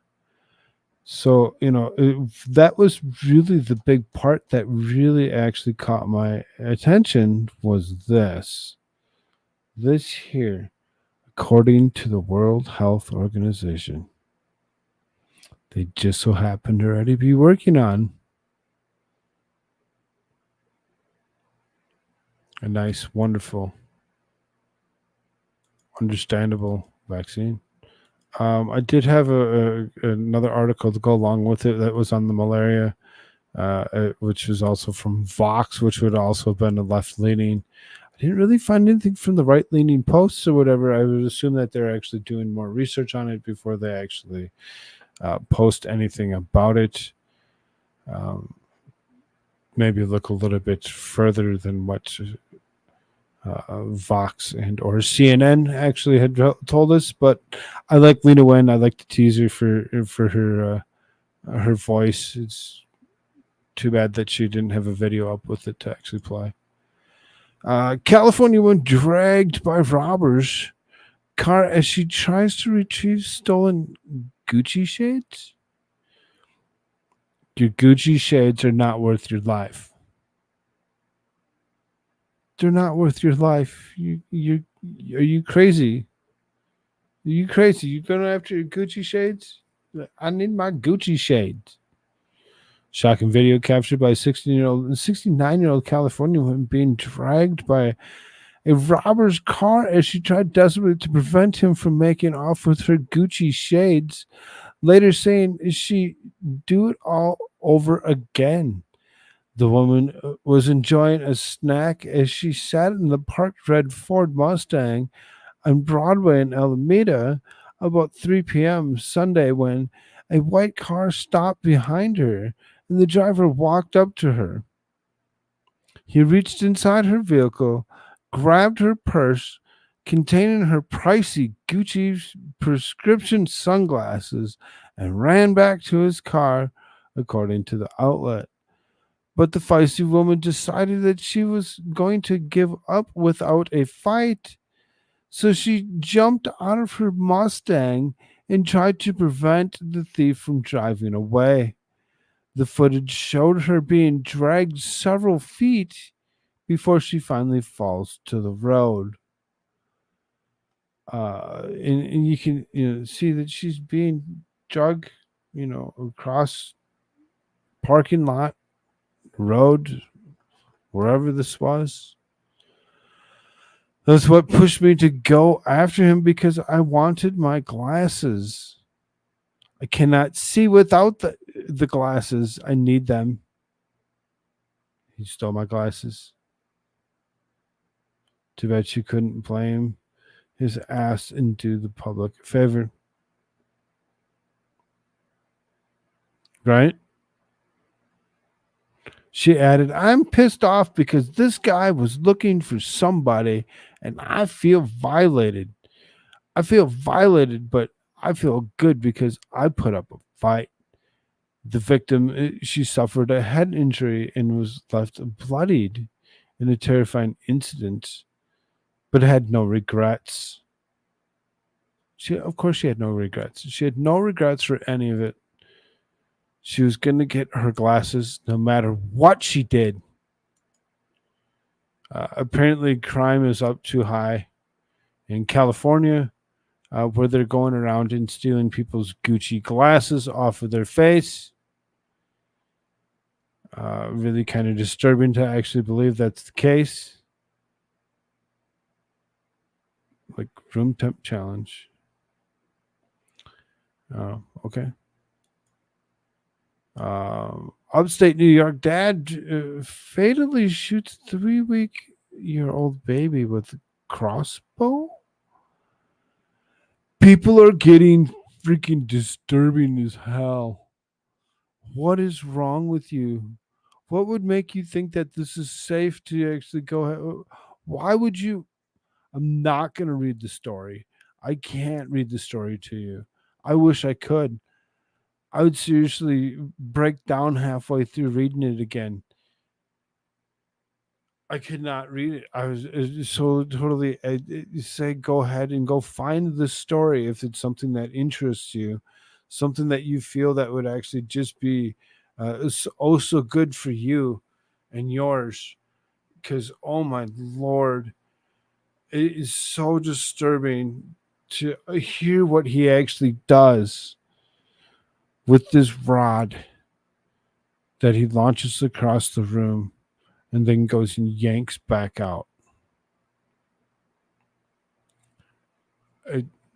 It's sad. It's sad.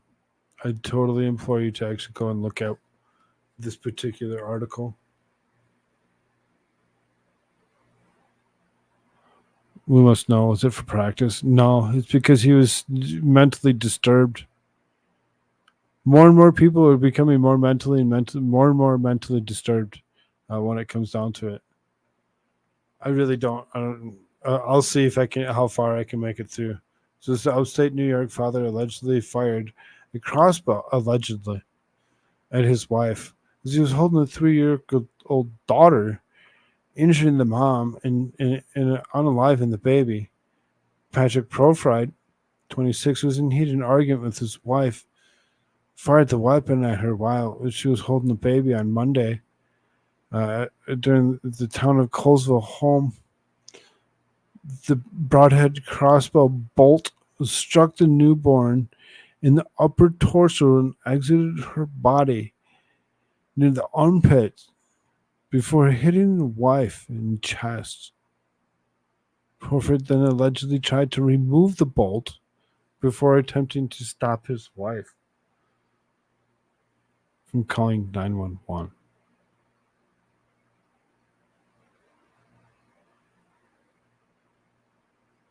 How sick and disturbing can you be to attempt to try to remove such a thing?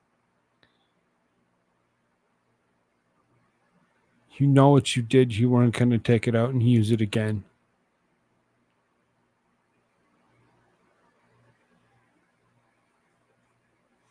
He then tried to allegedly, he then fled in his red 2016 Dodge Ram pickup truck. Emergency crews were called to the home at State Route 41 near Castro. Deputies quickly secured the area and located the crossbow used in the incident.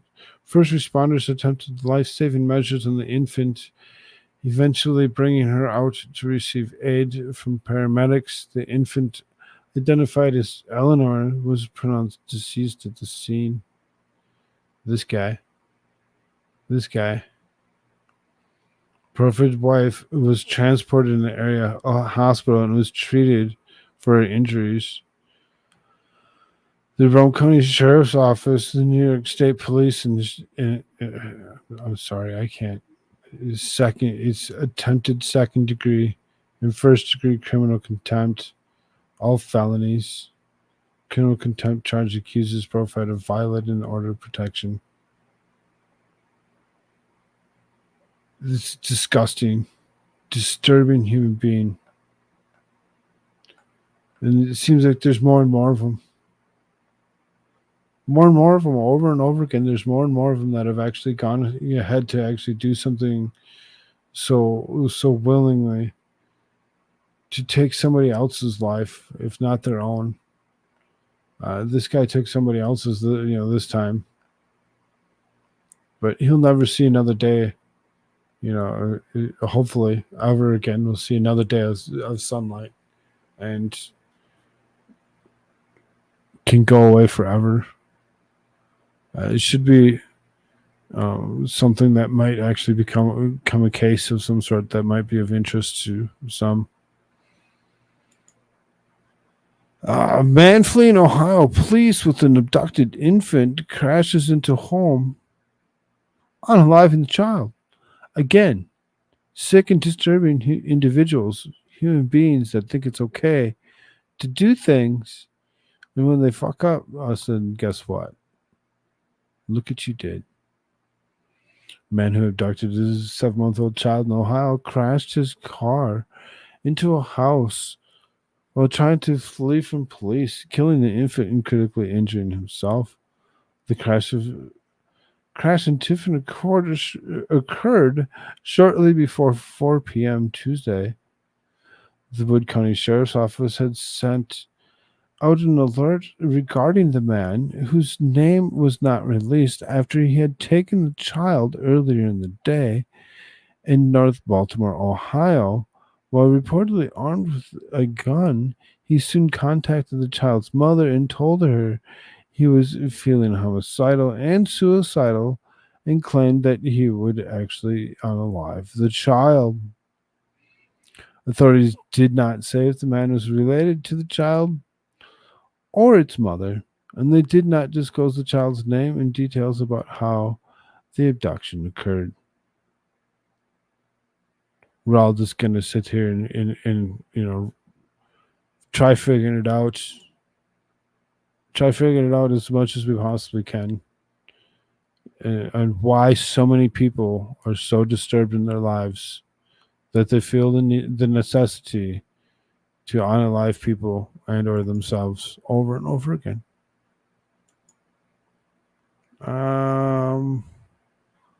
And I think that was just a screen that I was looking at. Oh, okay. So one last thing before we go away. One last thing. Here we go. So we all love how things have been going, the way things have been presented to us. Here we got this lovely lady here that's going to actually go and trash religion in itself. Of the Sparkle Creed. I believe in the non-binary God whose pronouns are plural. I believe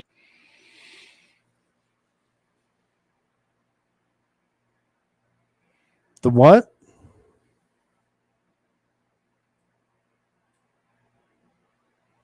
The non-binary God whose pronouns are plural.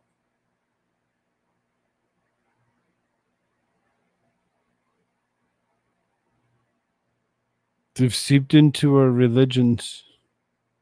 They've seeped into our homes. They've seeped into anything that they possibly can to actually try taking away anything and everything that has ever been good, to make it as bad as they possibly can. I know, right? in Jesus Christ, their child, who wore a fabulous tunic and had 2 dads.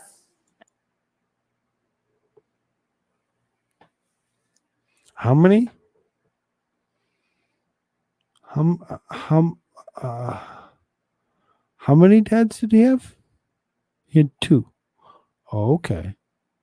Thanks for letting us know. Now everything is just so super clear. It's so super clear. I now know and understand so much more than I had never understood before. Thank you all so very, very much for doing such a horrible job with spreading your disgusting idiocy. And saw everyone as a sibling child of God. I believe in the rainbow spirit who The rainbow spirit. The rainbow spirit. The rainbow was put on Earth for a reason. It was to show that he would never flood the Earth ever again.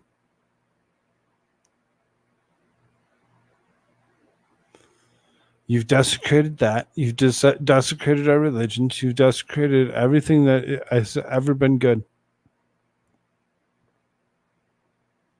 9 dads?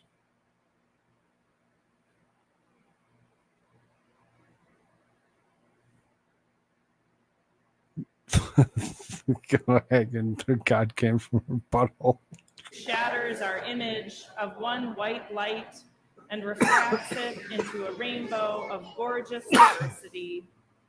I believe in the Church of Everyday Saints, as numerous, creative, and resilient as patches on the AIDS quilt, whose feet are grounded in mud and whose eyes gaze at the stars in wonder. I believe in the calling to each of us that love is love is love. So, beloved, let us love. I believe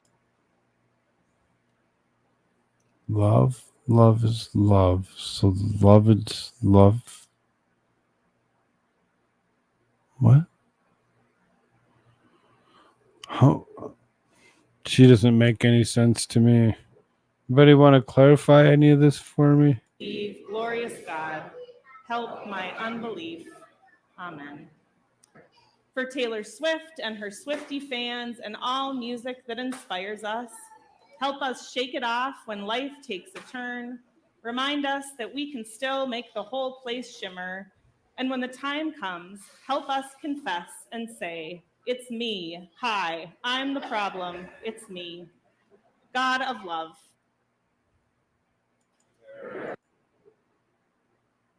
Huh? The Taylor Swiftie Swiffer Sweeper?